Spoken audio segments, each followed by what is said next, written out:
መዋልም ማደርም ይችላሉ። መላዝም ቤተኛ ነች፣ ረያንም ቤተኛ ነው። ወይ ነስረዲን ግን ይቸኩላል። እሺ ቀጥይ። እሺ ጥያቄ ግን የነበረው ብዙ ጊዜ ሴት ልጅ ከመጀመሪያው ከመግባባት በፊት ተጋቡም ሆነም ያው በባል ስር ማደር እንዳለባት ወይ ደግሞ የባሏ ፍቃድ ያስፈልጋል የሚለው ነገር ያው እስልምና ላይ ብዙ ጊዜ ያው እኔ አላውቅም፣ በእርግጥ እርግጠኛ አይደለሁም የቱ ጋር ሀዲሱ እንደተጠቀሰ፣ ግን በሀሳብ ደረጃ ግን እስከዛሬ ሲነገረን የሰማነው እሱ ነው እና ምልልህ ነው። እኔ ማውራት የፈለግኩት ከፍቺ በኋላ ባለው ፕሮሰስ ነው እንጂ ትዳር ውስጥ ባለው ነገር አይደለም። ብዙ ጊዜ አሁን ስናይ ባለው ነባራዊ ሁኔታ ሴቶች ፋይናንሻሊ ትዳር ውስጥ ጥሩ አለመሆናቸው የእናቶችን መጎዳት በጣም ያሳያል። ለምን በዛ ትዳር ውስጥ በነበረችበት ሰዓት እሷ ጥሩ ገቢ ስላልነበራት ያሳያል። እና በባሏ ስር መሆኗ እና እሷ ቤት ውስጥ መሆኑ ሸሪያው ከምን አንግል አይቶት ነው እነዚህ ነገሮች አሁን ባለው ሁኔታ፣ ወይስ ደግሞ እነዛን ሀሳቦች ወይ ሸሪያዊ ህግጋቶችን አለመቀበል እንደ ሙስሊም ያስኬዳል ወይ የሚለውን ነው ለማንሳት የፈለግኩት እኔ። ሸሪዓን ካልተቀበለ አንድ ሰው ሙስሊም ነው ማለት አይደለም። ግን ሸሪዓ ተቀበልን አልተቀበልንም ለማለት ግን በትክክል ሸሪዓውን ተረድተነዋል እናውቀዋለን ወይ ነው። ያ ነው ትልቁ ቁም ነገር። አብዛኛውም ጊዜ በባህልም በምንም በሸሪዓ ሰበብ ብዙ የሚጫኑ ነገሮች አሉ። በጣም ብዙ ጫናዎች አሉ የምናያቸው ማለት ነው። ለምሳሌ ሞራላዊ ግዴታ የሚባሉ ነገሮች አሉ እንደ ኢስላም። ሞራላዊ ግዴታ ማለት ነው አንድ ባልና ሚስት ትዳር ውስጥ ከገቡ በኋላ የእሱ ሞራላዊ ግዴታ አለበት፣ የእሷም ሞራላዊ ግዴታ አለባት። ይሄ ማለት ሁለቱም እነዚህ ሞራላዊ ግዴታ የሚባሉት ነገሮች በጽሁፍ አልሰፈሩም ማለት ነው። ገባሽ? አሁን እንትኑ ላይ ሸሪዓው ጋር በተገናኘ ዲቴይል እንደዚህ በጽሁፍ የሰፈሩ ነገሮች አይደሉም። ከዛ ውስጥ እንደ ምሳሌ የሚስት ላይክ ቤት ውስጥ ያሉ ስራዎችን መስራት፣ ልብስ ማጠብ፣ እቃ ማጠብ፣ ምግብ መስራት ምናምን እነዚህ የሚባሉት እነዚህ ነገራቶች ማለት ነው። እነዚህ ሞራላዊ ግዴታ የሚባሉ ናቸው። ማለትም ባል የውጭውን ስራ እየሰራ እስከመጣ ድረስ ሴት ልጅ ደግሞ የውስጡን ስራ መስራት መቻል ወይም ደግሞ ማገዝ መቻል አለባት ነው። ይሄ ሞራላዊ ግዴታ ለብዙ ነገር ሰበብ ስለሚሆን ከዛ አንጻር በቀጥታ ሳይሆን በተዘዋዋሪ ችግር ሊፈጥር ስለሚችል አንድ ዩቲዩብ ላይ ቆይ አንዴ ላስተካክልላችሁ። ዩቲዩብ ላይ እየተሰማ አይደለም እየተባለ ነው። ኦኬ አሁን ዩቲዩብ ላይ ይሰማችኋል መሰለኝ። እስኪ ጻፉልኝ እሺ፣ ዩቲዩብ ላይ ያላችሁ ሰዎች እየተሰማችሁ ከሆነ። ስለዚህ እነዛ ነገራቶች ሞራላዊ ግዴታ የሚባሉ ናቸው እንጂ ላይክ በሸሪዓ በቁርአን በሐዲስ እንደዚህ በተቀመጠ ደረጃ ላይ እንዲህ ማድረግ አለባት ምናምን በሚል አይደለም። ግን አንዲት ሴት ምን ልታደርግ ነው ትዳር ውስጥ የምትገባው ነው። ላይክ ትዳር ውስጥ መተጋገዝ ከሌለ የእሷን ማግባቱ ለሱ ጥቅሙም አይታይም፣ እሱን ማግባቷ ደግሞ ለሷም ጥቅም የለውም ነው። ስለዚህ ከነዚህ ነገሮች አንጻር ላይክ ባህል ላይ በጣም ከማህበረሰቡ አንጻር ምናምን እንደ ጫና የቀረበ ግን ሸሪዓው ላይ ያልተደነገጉ ህጎች አሉ፣ የሞራል ግዴታዎች ምንላቸው ለትዳር ግን በጣም ወሳኝ የሆኑ ማለት ነው። ስለዚህ አሁን አንቺ ያነሳሽው ነገር ከፍቺ ጋር በተገናኘ ነው። ፍቺ ጋር ከመጀመሪያው ያው ትልቁ ነገር እንዴት ልበልሽ፣ መጀመሪያ ትዳር ውስጥ አንድ ሰው ከመግባቱ በፊት ያለው ላይፍ ነው በቃ ከትዳር በኋላ ላለው ነገር ትልቁን ተጽዕኖ የሚፈጥረው ማለት ነው። አሁን በትክክል ሁለቱም ሰዎች ወንዱም ሴቱም አሁን ለምሳሌ የተሳሳተ ነገር ብዬ ከማስበው ውስጥ ልንገራችሁ። ለምሳሌ መስጅድ ውስጥ አብዛኛው ጊዜ ወንዶች ነው የምንሰግደው አይደል? መስጅድ ሄደን የምንሰግደው ምናምን ወንዶች ነን በብዛት። ጁሙአ ሰላትም ሊሆን ይችላል ወንዶች ነን ምናምን። አሁን ወንዶችን ሰብስቦ በሴቶች ላይ ስላላቸው ሐቅ የሚያወራቸው ከሆነ ዳኢው ምንም አይጠቅማቸውም ማለት ነው። እነዚህ ሰዎች ሴቶች ጋር ሂደው የሆነ ጫና ነው የሚፈጥሩት ባለቤቶቻቸው ጋር ሚስቶቻቸው ጋር ሂደው እኔ እኮ እንደዚህ መብት አለኝ ነው። ገባሽ? መብቱን ብቻ ነው የሚናገረው። ስለዚህ መብት አለኝ የሚል ነገር ነው። ግን እንደዛ አይነት የትምህርት አሰጣጥ እኔ ትክክል ነው ብዬ አላምንም። ምን አይነት ነው የትምህርት አሰጣጥ ትክክል የሚባለው? ወንዶች ከሆነ የተሰባሰቡት ሴቶች በእነሱ ላይ ያላቸውን መብት ማሳወቅ ነው። ገባሽ? መብቷን መጣስ ስለሌለበት ማለት ነው። ለሴቶች ከሆነ ደግሞ ዳዕዋ የሚሰጠው ወንዶች በሴቶች ላይ ስላላቸው መብት ማሳወቅ ነው። ለምን የባሏን መብት እንዳትጥስ ማለት ነው። ግን በተደጋጋሚ ዳዕዋ የሚደረገው በቃ ወንዶች ተሰብስበው ለወንዶች መደረግ ያለበትን ነገር ለወንዶች ይነግሯቸዋል። ምን ይሰራላቸዋል? አሁን እነሱ እኮ ላይ አድራጊዎች እኮ አይደሉም፣ እነሱ ፈጻሚዎች አይደሉም። ያንን ድርጊታ ሌላ ሰው በእነሱ ላይ ማድረግ ያለበትን ነው። ለምንድነው ለእነሱ የሚነገራቸው? ምንም እኮ አስፈላጊ አይደለም። ስለዚህ በብዛት ሊነገራቸው የሚገባው ነገር ምንድን ነው? ሴቶች በወንዶች ላይ ያላቸውን ሐቅ ወንዶች በተሰበሰቡበት ሊነገራቸው ይገባል። እንደዛ ካልሆነ ሰላም አይመጣም። ወንዶችም ደግሞ በሴቶች ላይ ያላቸውን ሐቅ ሴቶች በሚሰባሰቡበት ሰዓት ላይ ለባልሽ ይህንን ማድረግ አለብሽ፣ ይህንን ማድረግ አለብሽ ምናምን። አሁን ላይ ግን በሁለቱም በኩል ሴት ልጅ ለባሏ ምን ማድረግ እንዳለባት ነው የሚነገረው በብዛት ማለት ነው። ሴቷም ለባልሽ ይህን ማድረግ አለብሽ ይባላል፣ ባሉም ደግሞ ሚስትህ ለአንተ ይህን ማድረግ አለባት። ስለዚህ በሁለቱም በኩል መብት እንዳለው የሚሰማው ማነው? ወንዱ ብቻ ነው ማለት ነው። ይሄ ትክክል አይደለም። ስለዚህ ወደ ትዳር ከመግባታቸው በፊት ከዚህ ጀምሮ ነው የሚመጣው። ለዛ ነው የትውልድን ነገር ትልቅ ትኩረት ስለሚሰጠውም ኢስላም በትዳር ውስጥ የሚኖሩ ሰዎች ላይ ትልቁ ትኩረት የሚሰጠው የልጆች እድገት ጋር በተገናኘ ነው። ልጅም በምን አይነት መንገድ ማሳደግ አለብን በሚል። ስለዚህ ከመጀመሪያውም ለዚህ ሁሉ ፍቺ ምክንያት አይሆንም ነው። ይሄ መጀመሪያው ነው አፍናን።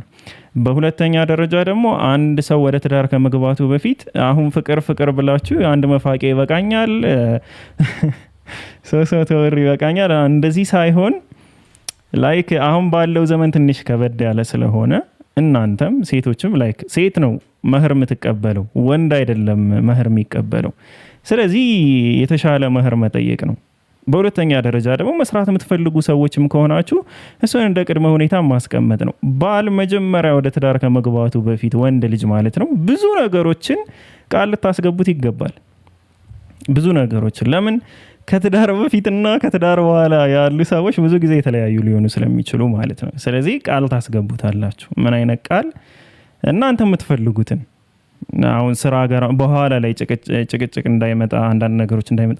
በእርግጥ አሁን በዚህ ዘመን በዚህ ጊዜ ላይ ሚስቴ መስራት የለባትም የሚል አፍታም ሰዎች ካልሆኑ በስተቀር ይኖራሉ ብዬም አላምንም። ሌላው ትልቁ ነገር ምንድነው? ትዳር ውስጥ ገቡ፣ መህር አለ። ላይክ መህርን ለማንም ማሰጥም መህር አለ። ጊፍት ሊሰጣት ይችላል፣ እሱም አለ።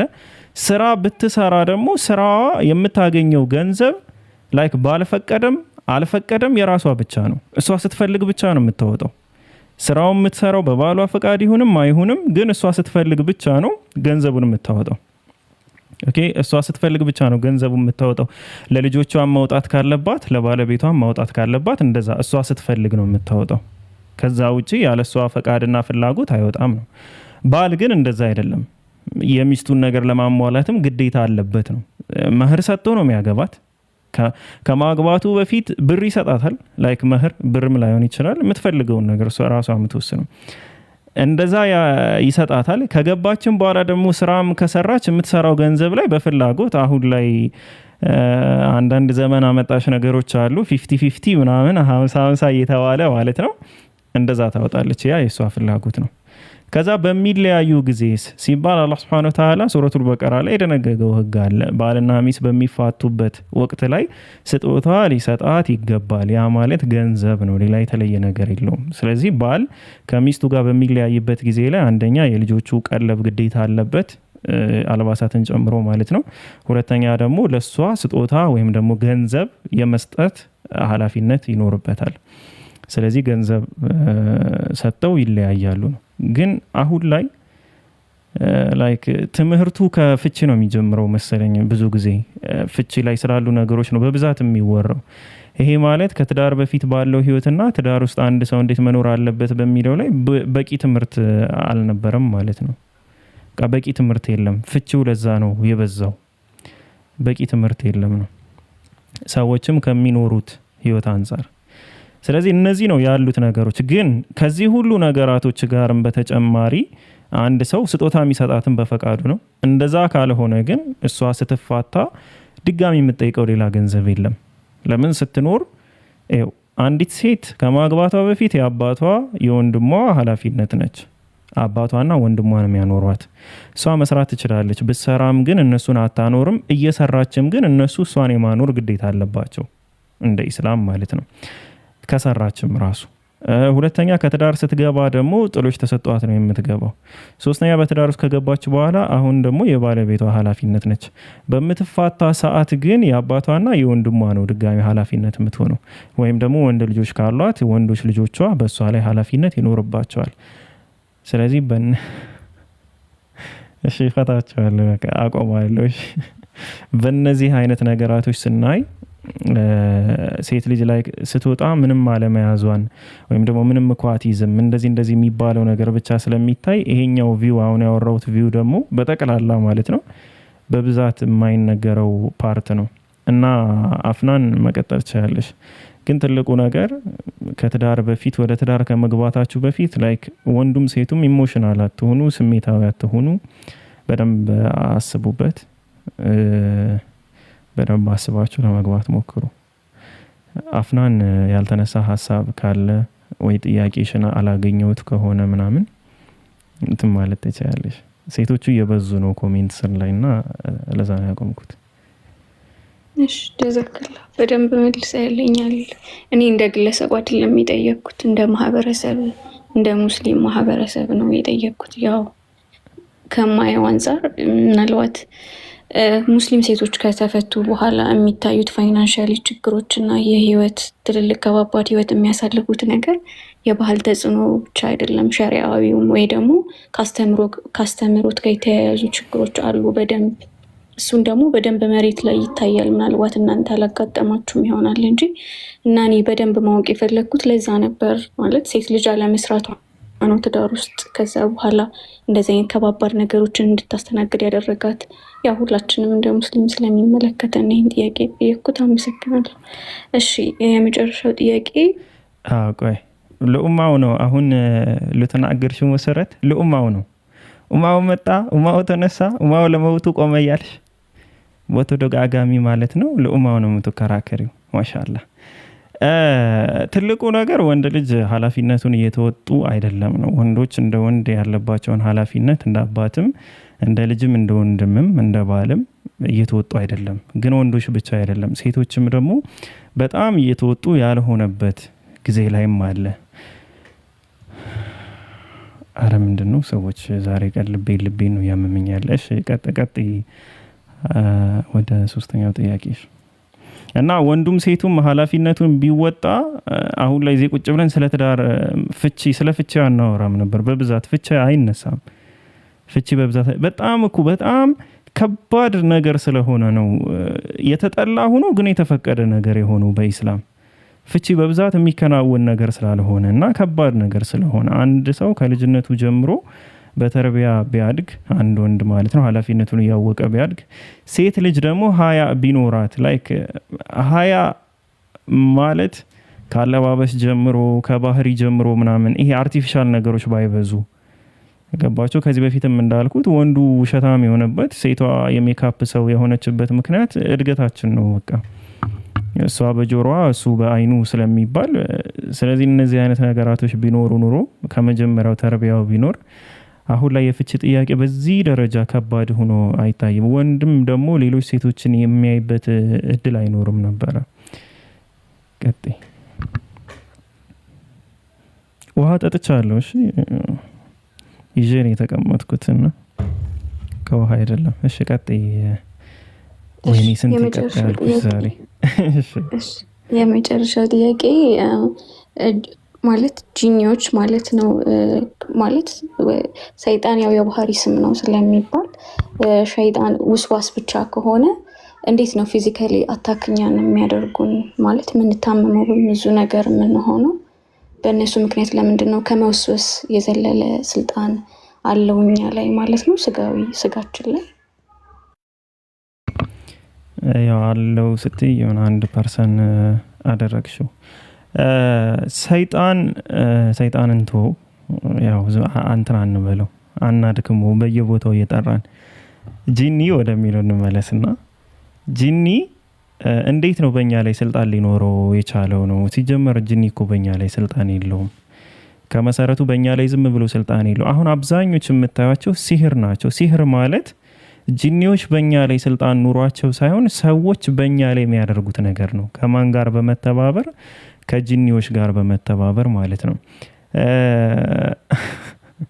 በነገራችን ላይ ሀሩትና ማሩት የሚባሉት መላእክቶች ይህንን ነገር ሲያስተምሩ እኔ ፐርሰናል አረዳዴን ልንገራችሁ ከኢስላማዊ ጋር ይጋጫል የሚል እምነትም ስለሌለኝ ማለት ነውና ጂኒዎች ራሱ መብት ያላቸው አይመስለኝም።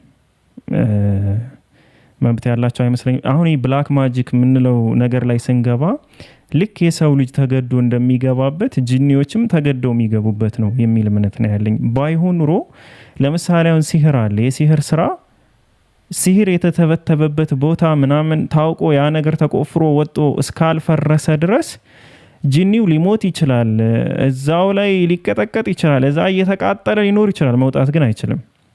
በቃ የለም አልመለስም ምናምን እንደዚህ ብሎ ይወጣና ከዛ በኋላ ግን በዛ ሲህር በትብታቡ አማካኝነት ደግሞ ተመልሶ ገብቶ ይገኛል ማለት ነው። ይሄ ማለት እሱንም አስገዳጅ የሆነ ፎርስ አለው እንጂ ማንም መቃጠል ፈልጎ አይደለም እንደዛ አይነት ነገሮች ላይ የሚያሳልፈው የትኛውም ጂኒ ማለት ነው። ተቃጠልኩ እያለ ታመምኩ እያለ ስንት ነገር እያለ የሆነ እየጮኸ ምናምን ግን አይወጣም። ለምን? ሁለቱም የሁለቱንም በር ነው የሚሰበረው። የሁለቱ በር ማለት የሰዎቹ ዳይሜንሽን እና የጂኒዎቹ ዳይሜንሽን አለ። የሁለቱ ቦርደር ይሰበራል። ምን ለማድረግ? አንድ ድግምት ወይም ሲህር የሚባለው ነገር ለመሰራት ማለት ነው። ከዛ በኋላ ሁለቱም ናቸው በትብብር ስራውን የሚሰሩት። ምን የጂኒ የሆኑ የተወከሉ አካላቶች አሉ፣ የሰው የሆኑ ደግሞ ጠንቋዮች አሉ። እነሱ ይሰሩታል።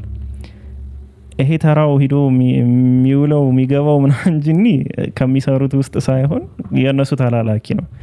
የእነሱ ራሱ ፈቃድ የለውም ነው። ስለዚህ ሰዎች ወደ እነሱ ካልሄዱ በስተቀር እነሱ ሰውን በመፍራት ነው የሚታወቁት።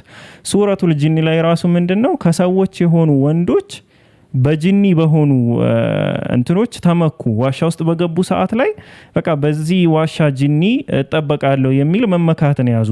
ማን ነው ይህንን መመካት የያዘው? ሰውየው ነው። ጂኒዎችማ ከሰው ርቀው እኮ የሚኖሩት። ጂኒዎች የሚኖሩባቸው ቦታዎች አጠቃላይ የሰው ልጆች የሉም ተብሎ የሚታሰቡበት ነው። ቆሻሻ ስፍራ፣ በረሃ፣ በቃ የተገለለ ቦታ ነው። ኤፍናንም አንዷነሽ ወረደች። ነይ ሳጮሂ እንዲህ ማፈሪያ አትሁኝ።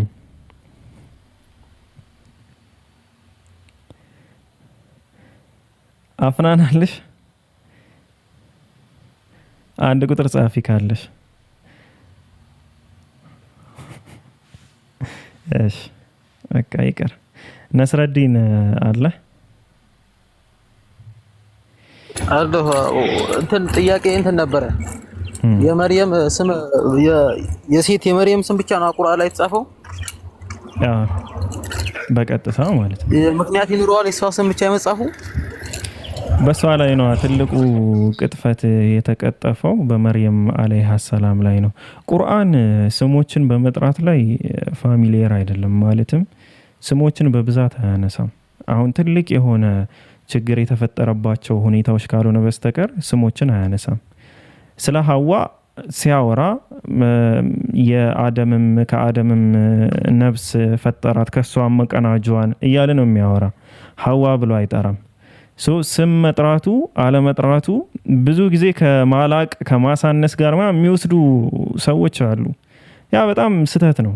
እንደዛ ሳይሆን ጉዳዩ መርየም አለይሃ ሰላም በሷ ላይ የተነሳው እርግማንና ስድብ የሆነን ማህበረሰብ ከሃዲ እንዲሆኑ አድርጓቸዋል። ከሃዲ እንዲሆኑ ማለት ከእስልምና ሃይማኖታቸው እንዲወጡ አድርጓቸዋል። እነዛ ማህበረሰቦች እነማን ናቸው? አይሁዳውያን ናቸው።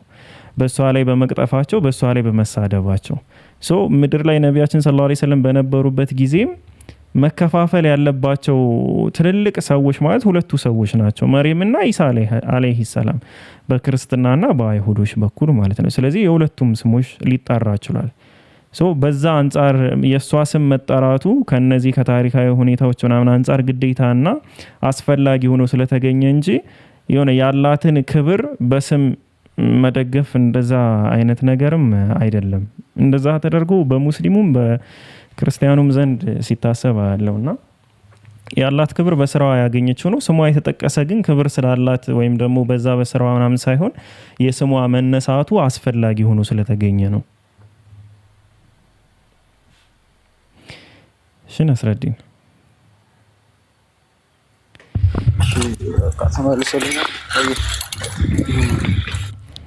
መርሃባ መላዝ አለሽ? ሰላም አለይኩም ወራህመቱላሂ ወበረካቱ። ወአለይኩም ሰላም ወራህመቱላሂ ወበረካቱ። ባለፈው ጥያቄ ምናምን የተዋወቅን ሰዓት እኔ ባለ ትዳር ነኝ ሰው እላለሁ።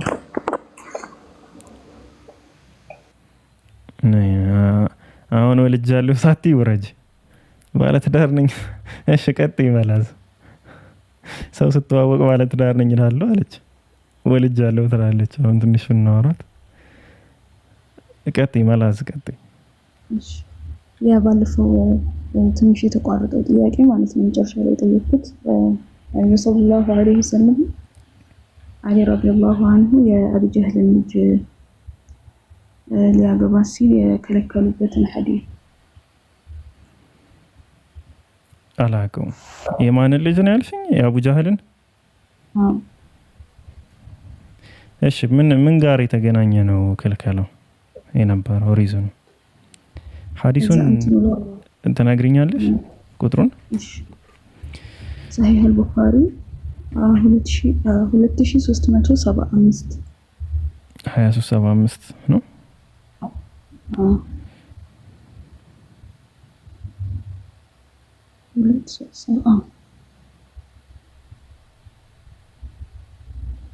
እሺ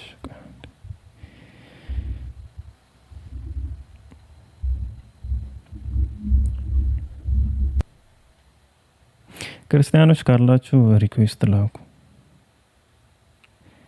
ክርስቲያኖች ካላችሁ ሪኩዌስት ላኩ። ለወጣ ትንሽ ነው የቀረኝ ወደ 2 ሰዓት ምናምን።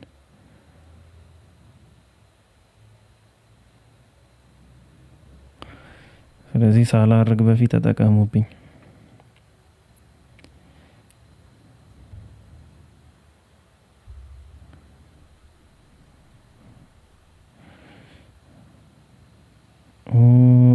ረጅም ነው ሐዲሱ።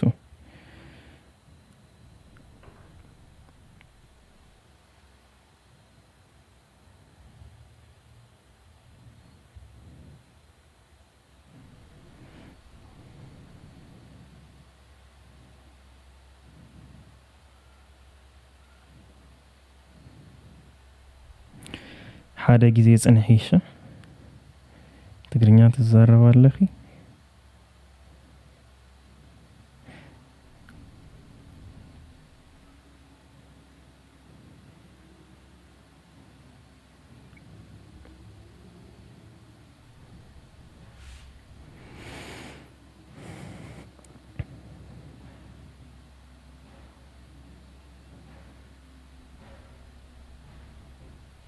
ምንድነው ጥያቄሽ?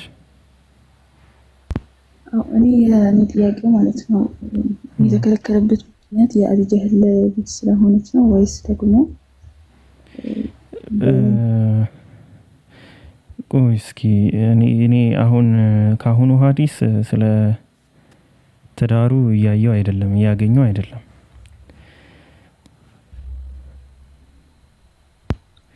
ትክክል ነሽ? 2375 ነው ያልሽኛ?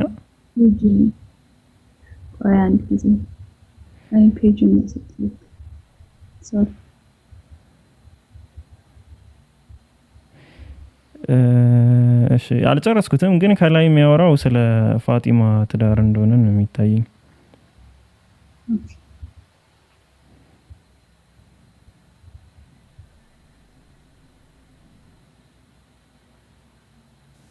ሰላም አለይኩም።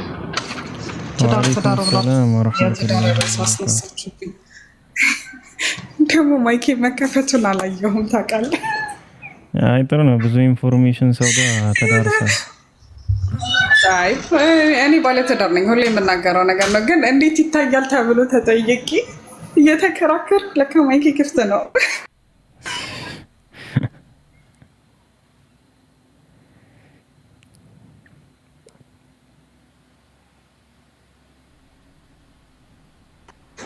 አላህ ይስጥር። ለማንኛውም እንዴት ናችሁ ለጀማ? አልሐምዱሊላህ። እንትን አሁን እንትን አካውንቴን ኮፒ ሊንክ አድርጎልኝ ወላሂ እንትን በሉልኝ። በጣም ዋርኒንግ እየሰጠኝ ነው እና ቪዲዮ ምናምን ስፖስት ያጠፋብኛል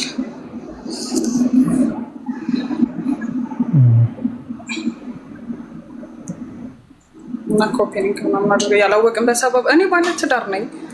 ስለዚህ በደንብ ወቁ። አሁንም ድጋሚ ኮፒ ሊንክ አድርጎልኝ እሺ አካውንቴን። ባረከላሁ ፊኩም። ቀጥል።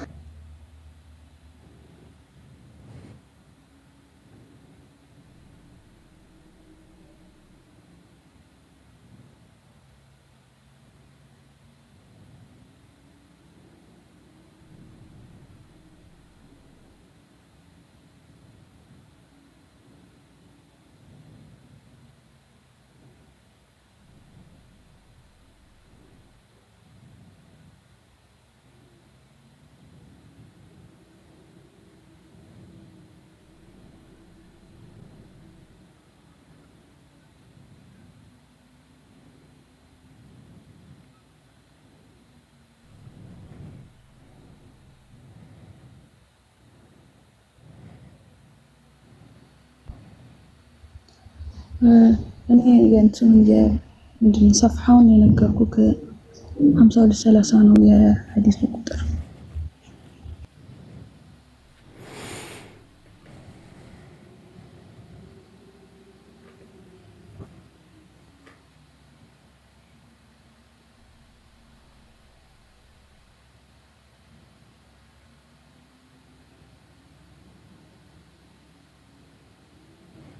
እኔ እንጃ። ለማንኛውም በቃ ሌላ ሰው ጠይቂሽ መላዝ። ሐዲሱንም አላውቀውም አክቹሊ እንትን ብየዋለሁ አግኝቼዋለሁ። ምን ላይ መሰለሽ ያገኘሁት 5230 37 29 ምናምን 24 49 ሶስት ሐዲስ ላይ ነው አግኝቼዋለሁ፣ ግን ዲቴል ታሪኩን አላወኩትም።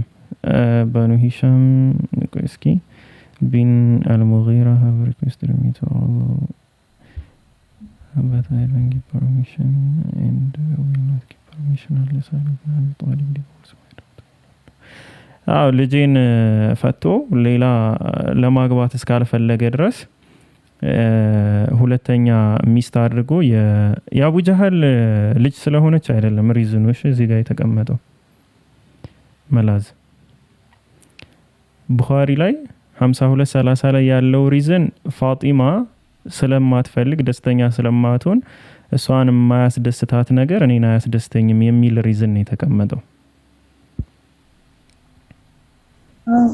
የኔ ጥያቄ እሱ ላይ ማለት ነው ሐዲሱ ላይ እርሷን የሚጎዳኝ ምናምን ይላል መጨረሻው ላይ እንትን ማለት እዚህ ላይ የተከለከለ ማለት እሳቸው የከለከሉበት ምክንያት እሱ ሁለተኛ በማግባቱ እሷን ማለት እንዴት ነው ትንሽ እንትን የሆነብኝ እሱ ነበር።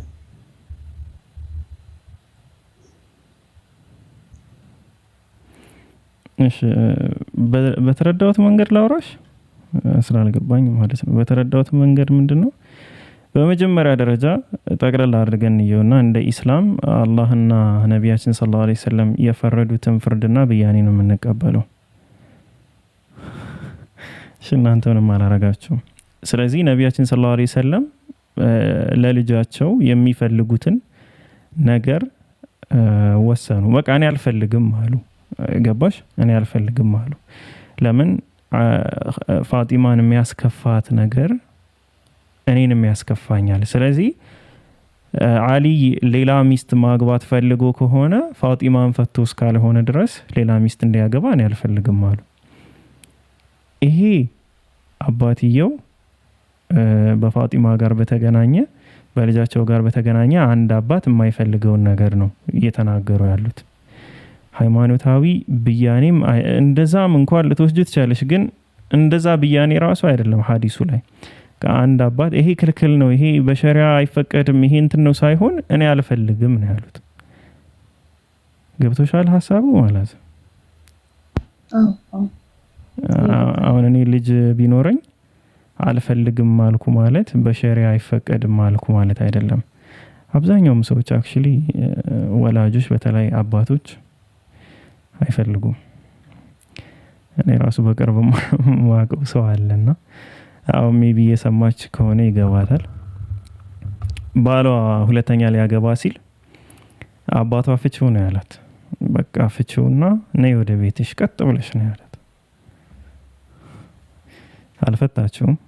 ባሏም አግብቷል ሁለተኛ ማለት ነው። ሶ ይሄ ፐርሰናል ፍላጎታቸው ነው። እንደ አባት አይፈልጉ። እሷ ግን አልፈታችውም፣ ፈልጋለች። ኦሬዲ ማለት ፈልጋለች ማለት ከሱ ጋር መለያየትን አልፈለገችም። ቀጠሉ አሁን ላይ እና ሰዎች ማስክ ላውልቅ መሰለኝ ድከም እያለኝ ነው። መላዝ ግን ጥያቄው ገብቶሻል ወይ? ሌላ ሰው ጥያቄ አለ? ሰዎች ትንሽ የትኛው መጣው? መላዝ አለሽ? አዎ አለሁ። መርሃባ ገብቶሻል አሁን ያልኩት? ካልገባሽ አልገባኝም በይ።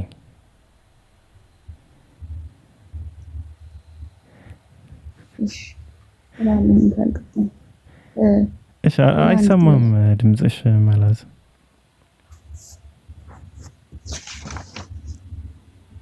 እሺ አሁን ይሰማል። እሺ ምን አልሽኝ? እሺ ሌላ አንድ ጥያቄ ደግሞ ይሄኛው ጥያቄ ተመልሶልሽ ነው? ተግባብተን ነው? አይ እሺ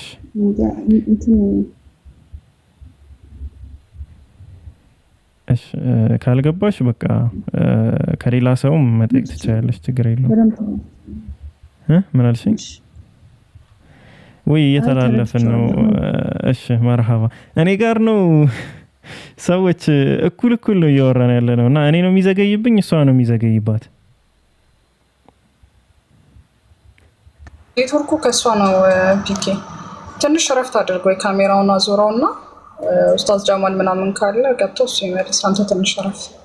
ኧረ እኔ ችግር የለውም። እኔ አልሐምዱሊላህ ሰላም ነኝ። ብቻ እኔ ማውራት ስጀምር እኩል እያወራን እየሰማዋት ስላልነበር ነው። እሺ አፎን እሺ ቀጥይ ማለት ሱረት ንሳ ላይ ያለው ማለት ነው። ምን ሚለው ኢሳ አለይሂ ሰላምን ያለመግደላቸው ላይ ያለው እሱ ላይ ተመሳሰለ ወላ አይደለም ማለት ከዛ በኋላ እነሱ እንትን ካሉ በኋላ ተነግሯቸዋል ወይም ደግሞ ተገልጦላቸዋል እንደ ተመሳሰለባቸው ማለት አሁን ሌላ ሰው ምንድነው ራሱን የሚመስል ሰው እስከ ሰቀሉ ድረስ ይመሳሰልባቸዋል ማለት የተመሳሳዩን እንጂ እሱን አለመስቀላቸው ተነግሯቸዋል ወይ? በማን ነብይ እኮ የለም። ኢሳ አለይሂ ሰላም ነው የነበረው። አዎ ኢሳ አለይሂ ሰላም አድርጓል። አልተነገራቸውም። ተነግሯቸዋል የሚል ኢስላማዊ ማስረጃ ነው ያላቀም። አልተነገራቸውም። እኔ ቱርክሽ ቀይ ያበራ ነበር መላዝ ይሰማሻል? እኔ ማውራው እኔ የተሰማኝ ነው። መርሃባ እሺ አልተነገራቸውም። እስከማውቀው ድረስ የተነገራቸው ነገር የለም። ግን በማህበረሰቡ በኩል እንደዛም ቢሆን ማለት ነው የተለያዩ ጥርጣሬዎች አሏቸው። ለምሳሌ በጥርጣሬ ስምዖንም ያሉ አሉ፣ ይሁዳም ዝም ብለው እንደዚህ በታሪክ ደረጃ የምናገኛቸው ትርክቶች አሉ ከኢስላም በፊት ማለት ነው። ከኢስላም በፊት አልኩ አስተግፊሩላህ ከነቢያችን ሰለላሁ ዐለይሂ ወሰለም በፊት እንደዛ አይነት ገለጻዎች አሉ የተቀመጡ በታሪክ ደረጃ። እንደ ኢስላም ግን በቁርአንም በሐዲስም ከዛ በፊት ተነግሯቸዋል የሚል መረጃ ስለሌለ አልተነገራቸውም በሚለው ነው የምንይዘው። ግን ያ ያልተነገራቸው ነገር እነሱ እምነት ላይ ምንም ነገር አያመጣም ነው መላዝ። ለምንድን ነው ምንም ነገር የማያመጣው የምልሽ? አንደኛ የእስልምና መሰረትም አይደለም የኢየሱስ ክርስቶስ ስቅለት ማለት ነው።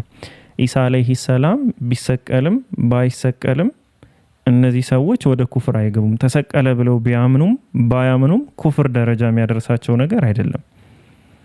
ለምን አንደኛ እውነቱ አልተገለጸላቸውም፣ ሁለተኛ በቦታው ላይ አልነበሩም፣ ሶስተኛ በቦታው ላይ ነበርን ያሉ አካላቶች ደግሞ ያዩት አካል ኢሳን የመሰላቸው ሰው መሰቀሉን ነው ያዩት እንጂ ኢሳ አለይሂ ሰላም መሰቀሉን አይደለም። ስለዚህ በእነሱ ፖይንት ኦፍ ቪው እነሱ ትክክል ናቸው፣ የተሳሳቱ ሰዎች አይደሉም። እነሱ ትክክል ናቸው። ያዩትን ነገር ነው ለህዝቡ ያሰራጩት። ኦኬ ከህዝቡ ውስጥ ደግሞ የኢሳ አለይሂ ሰላም አማኝ የሆኑትም ተቀበለውት ሊሆን ይችላል ያንን ኮንሴፕት ያንን እምነት። ያም በመቀበላቸው አላህ Subhanahu Wa Ta'ala አይጠይቃቸውም፣ አይቀጣቸውም፣ ወይም ደግሞ ወደ ኩፍርም የሚያስገባቸው ጉዳይም አይደለም። ከኢሳ አለይሂ ሰላም በፊት እኮ በዛው በኢሳ ዘመን የህያ ሙቷል አይደል እንዴ? ነብዩ የህያ እኮ ሙቷል በዛው ዘመን። ዘከሪያ ሙቷል በኢሳ አለይሂ ሰላም ጊዜ ማለት ነው። ስለዚህ የኢሳም ጭምር መሞት ምንም የሚፈጥረው ለውጥ የለም። የሆነ ነብይ ነበር አስተማረ ሞተ ነው። ምንም የሚፈጥረው ሌላ ነገር የለም። ወደ ኩፍር የሚወስደው ግን ኢሳ አለይሂ ሰላም አምላክ ነው ሲባል ነው። አሁን ያ በመስቀል ላይ ተሰቅሎ የሞተው አካል አምላክ ነው። ይሄ አምላክ ነው የሚለው አስተምህሮ ደግሞ ከስቅለቱ ጋር የሚያገናኘው ነገር የለም። ራሱን የቻለ ሌላ አስተምህሮ ነው። ለዛ ነው በስቅለቱ አምነው በአምላክነቱ የማያምኑ ስቲል እስካሁን ድረስ በክርስቲያኑ ዘርፍ ወይም ግሩፕ ውስጥ አሉ። እና ስቅለቱ ከኢስላም ወደ ኩፍር የሚያስገባ አይደለም እስከ መች ድረስ አላህ Subhanahu Wa Ta'ala ግልጽ እስኪያደርገው ድረስ።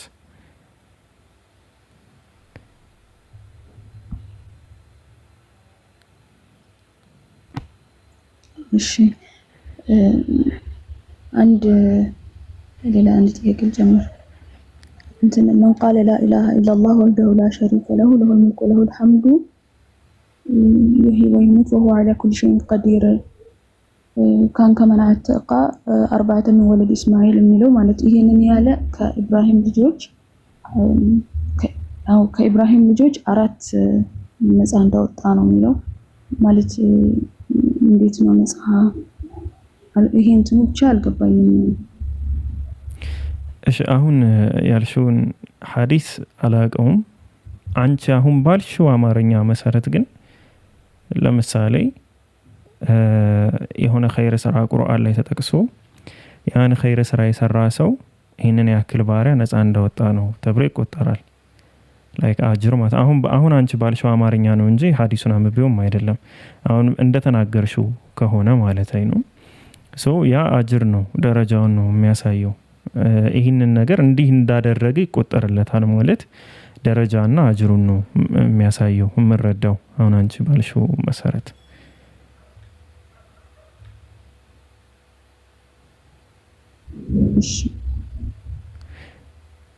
እንደዛ ነው። እሺ ዛሬ ወላሂ አውፍ በሉኝ። እሺ በቃ ምንም ውስጤ ሰላም አይደለም። በጣም የሆነ ደባሪ ስሜት ነው የሚሰማኝና እየዘባረኩ ከሆነ እየዘባረኩ ስላችሁ እንዲህ በማወራው ነገር ምናምን እንደዛ አይደለም። እኔ አስቤ ማወራ ሰው ነኝ። እንደዛ አይደለም። ግን የሆነ ከተንቀዠቀዥኩ ወይም ደግሞ ድንዝዝ ካልኩ እንዳትፈርዱብኝ፣ ሰላም እየተሰማኝ ስላልሆነ ነው። እሺ መላዝ ቀጥይ ወይ እንትን ሐዲሱን ደግሞ ብትነግሪኝ ሞር ደግሞ የተሻለ ነው ቦታውም ማለት ነው። ካልሆነና ከገባሽና ደግሞ ቃሉ አንቺ እንዳልሽው በትክክል ከሆነ በዚህ መንገድ ከተረዳሽው ችግር የለውም።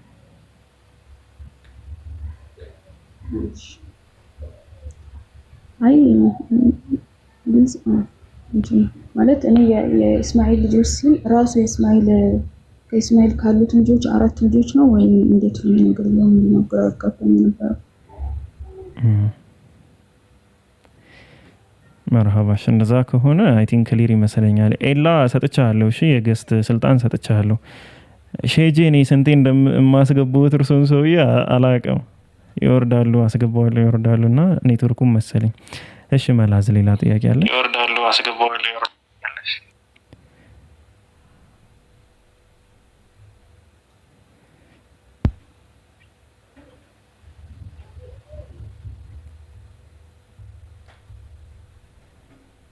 መላዝ ሚዩት አንስተሽ ነበረ ግን አልሰማውም። አውርተሻል? ኔት እኮ ነው ኔት ነው የሚያስለቅሰኝ። ምን ላድርግ? አፉ በሉ። አረ ዛሬ የምትገቡ ሰዎች በሰላም ነው? እሺ መላስ አይ ዛሬ ግን እኛ ሰላም ነን። አንተ ግን አላህ ፊያር። ሰላም አለይኩም ወራህመቱላሂ ወበረካቱ። ምንድነው የቅርቅር አስበረ ውስጥን ያስጨናነቀ ነገር? ወአለይኩም ሰላም ወራህመቱላሂ ወበረካቱ። አላቅም አንዴ ከስተመር ላወራ ይቅርታ አድርጉልኝና ሸጂ ከዛ በኋላ ወደ እርሱ እመለሳለሁ ኢንሻአላህ። ደግ እሺ መርሐባ። ደንበኛ ያለን መሰለኝም ለዛ ነው። እሺ መርሐባ። እሺ አየለ የገባ የለም ግን እሺ መላዝ ምን አልሽኝ? እኔ በሷ ስታይል ልሂድ ብዬ ነው። እሺ እንትን ያልኩ። እሺ መላዝ ምን አልሽኝ? አፍዋን ስታወሪ ወሬ ጀምርና ከዛ የምታወሪው ደግሞ አልተሰማኝም ብዬ አስደግምሻለሁ። ይቅርታ በጣም ምንም ችግር የለውም። በቃ ኢንሻአላህ ሌላ ጊዜ እጠይቃለሁ።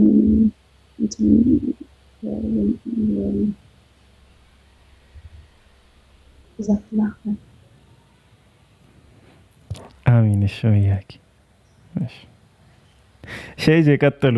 አሁን ያንቁኝማ ትንሽ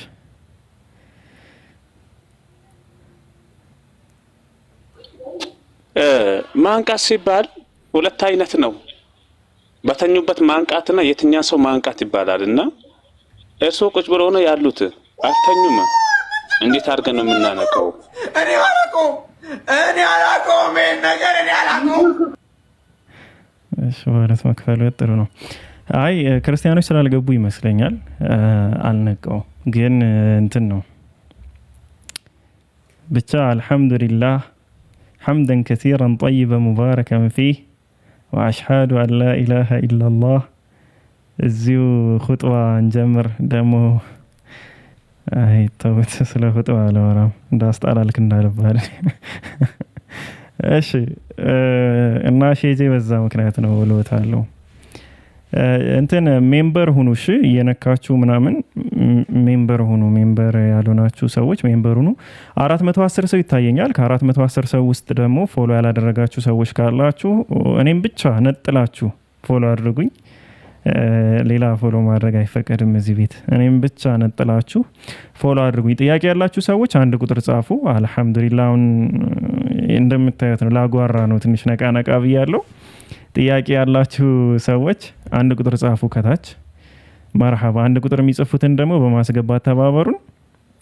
አንድ ቁጥር የሚጽፉትን በማስገባት ተባበሩን። ማሻአላህ ማሻአላህ ማሻአላህ። እሺ ኢክሪፖክሲን ፎሎ ነጥላችሁ ብዬ ደግሞ አስነጠልኳት። ኢክሪፖክሲን እሺ ፎሎ አድርጓት። አሪፍ አሪፍ የኢፖክሲ ስራዎች ነው የምትሰራ። ከነዛ ስራዎች ውስጥ ሁለቱ እዚህ ጋር ያሉ ናቸው። እንዴት ነው ጠቁሙ? እዚህና እዚህ ጋር ያሉ ማለት ነው። እና በጣም ቆንጆ ቆንጆ ስራዎች ናቸው። በዛው ምን ስጦታ ለሰጠኛ አካል ዱአ አድርጉለት። ኢንሻአላህ አላህ ልጅ ይስጥበሉት። ትዳሩን ሳይሰጠው አይቀርም። አላህ ልጅ ይስጥበሉት። ዱአ አድርጉለት። መርሐባ። እሺ ኢፖክሲ ማን ነው የሚለው ከታች? ረህማ ነው የሚለው? አቤት። ሰላም አለይኩም። ወአለይኩም ሰላም ወራህመቱላሂ ወበረካቱ። ጥያቄ ለመጠየቅ ነበረ። ጥያቄ ጌታችን አላህ ሱብሓነሁ ወተዓላ የወላጆች ሐቅ ሰጥቷል። አልহামዱሊላህ።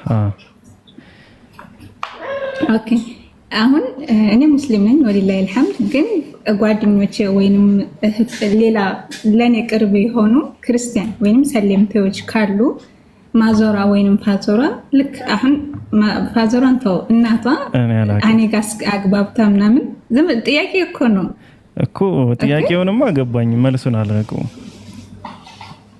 እንዴት አሁን የሷን ለመጣልህ እኮ ነው። እሺ በቃ ጨረሽሽ። ካወቅኩ ትመልሳለህ፣ አለም ነው ተዋለክ። ኦኬ እሺ። እና እሷ ካግባባችኝ ልክ እንደ ቤተሰብ በጣም ቀርባ እንደዚህ ነው ብላ ስታማክር ስትልክ ልክ አለ አይደል ወዳጅ እንደምታደርገው እንደዚህ ይቻላል ነው። ክርስቲያን ነች ግን ይቻላል ልክ እንደዚህ ወይንም እናቷ እሷ ወዳጅ አድርጋ መያዝ ትችላለች። አይሁድና ክርስቲያኖች ጋር በተገናኘ ወዳጅ አድርጎ መያዙ የሚከለከለው በእምነታዊ ጉዳዮች ላይ እና የልብ ወዳጅ ማለት ነው ላይ ከመጥፎ ነገር የሚከለክሉ በመልካም ነገር የሚያዙ እና ደግሞ አምልኮታዊ የሆነ ድርጊት ያላቸው ሰዎች ሆነው ያንን ነገር ያው አንድ ሰው በመልካም ነገር ያዛል ከመጥፎ ነገር ይከለክላል ማለት ለራሱ ፖይንት ኦፍ ቪው መልካም የሚለውን ነገር ነው የሚያዝሽ፣ መጥፎ ከሚለው ነገር ነው የሚከለክልሽ። ስለዚህ ቀስ በቀስ ያ ሰው ዲናዊ የሆኑ ሃይማኖታዊ የሆኑ ነገራቶችን እያዘዘ የሚመጣ ከሆነና በሱ ሃይማኖት መጥፎ የሚባሉ ነገራቶች ግን በኢስላም የተፈቀዱ ነገራቶችን ደግሞ እየከለከለ ይመጣል። ስለዚህ እነዚህ ነገራቶች በሚከሰቱበት ሰዓት ላይ የሱ ወዳጅነት አንቺ ላይ ትልቅ የሆነ ጉዳት ያመጣል ማለት ነው። ሰው ወዳጆች አድርጋችሁ አተያዙ ሲባል በዚህ ደረጃ የጠለቀን ወዳጅነት ለማሳየት ነው እንጂ ላይ ጓደኛ፣ መግባባት፣ ጉርብትና አላህ Subhanahu Wa Ta'ala ለጉርብትና የሰጠውን ሐቅ ያክል እኔ ለሌላ አካል ሰጥቷል ብዬም አላምንም። ነቢያችን ሰለላሁ ዐለይሂ ወሰለም ሲናገሩ ጅብሪል ስለ ጎረቤት ሐቅ ሲነግረኝ ላይክ ይሄ ሐቅ አላቸው እያለ በሚያስጠነቅቀኝ ሰዓት ላይ እኔ ጭራሽ ውርስ ሁሉ ማውረስ አለብኝ ብዬ እስካስብ ድረስ ደርሼ ነበር። እንደዚህ ይለኛል ጅብሪል አለይሂ ሰላም እንዲህ ይለኛል ብዬ እስካስብ ድረስ ደርሼ ነበር ይላሉ ነቢያችን ሰለላሁ ዐለይሂ ወሰለም። ይህ ማለት ምን ማለት ነው? የጎረቤት ሐቅ እንትን የለውም። ይሄ ምንድነው? ሃይማኖት የለውም። ከነቢያችን ሰለላሁ ዐለይሂ ወሰለም ህልፈት በኋላም አንድ ሰው ያረደውን ነገር ለጎረቤት አይሁድ ለሆነ ጎረቤቱ ሼር ማድረግ እንዳለበት በዚህ ደረጃ ላይ ደግሞ ነቢያችን ሰለላሁ ዐለይሂ ወሰለም እንዳዘዙ ጭምር የተናገረበትም ሌላ ሐዲስ አለ። ሐዲሱን ከፈለጋችሁ ሰጣችኋለሁ። ስለዚህ ምን ልልሽ ነው? በጉርብትና ደረጃ ታላቅ ደረጃ የተሰጣቸው ናቸው ጎረቤቶች። በጎረቤት ነው የሚያዙት። ወዳጅ የሚለው ስያሜ ግን አላህ Subhanahu Wa Ta'ala ከባሪያዎቹ ጋር ያለውን ቅርርብነት የገለጸበት ስያሜ ነው። አውሊያኡላህ ማለት የአላህ Subhanahu Wa Ta'ala ወዳጆች ያለው ነው። ስለዚህ አማኝ ከአማኝ ጋር ካልሆነ በስተቀር ከካሃዲ ጋር በዚህ ደረጃ ይህንን አይነት በመሰለ ወዳጅነት መወዳጀት አይችልም። በጉርብትና ደረጃ ግን ጥግ ድረስ መጎረባበትም ይችላል። የጉርብትና ሐቅ ደግሞ በጣም ግዙፍ የሆነ ሐቅ ነው። ስለዚህ ወዳጅ የሚለውን ነገር መረዳት ላይ ትንሽ የተሳሳተ የሆነ ግንዛቤ ያለን ይመስለኛል። ከዛ አንጻር ነው ረህማ ጀዛከላ ኸይር መርሃባ። እሺ ክርስቲያኖች ካላችሁ ሪኩዌስት ላኩ። ጥያቄ ያላችሁ ሙስሊሞች አንድ ቁጥር ጻፉ። ገስት ላይ ሪኩዌስት የላኩ ሰዎች ካሉ ለእኔ ስለማይታየኝ እባክዎትን አድሚናቶች በማስገባት ተባበሩን። ግን ክርስቲያን የሆኑ ትንሽ ሙስሊሞች አንድ ቁጥር ካልጻፋችሁ እንዳታስገቧቸው።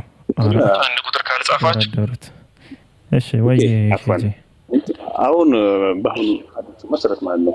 ለምሳሌ ነብዩ አለይሂ ሰላቱ ወሰለም በርግጥ ካፊሮችን ወይም ክርስቲያኖችን የልብ ወዳጅ እንዳናደርግ ያው ታዘናል። ነገር ግን ሙስሊም ሆኖ ማይሰግድ ከሆነ ማይቀራ ከሆነ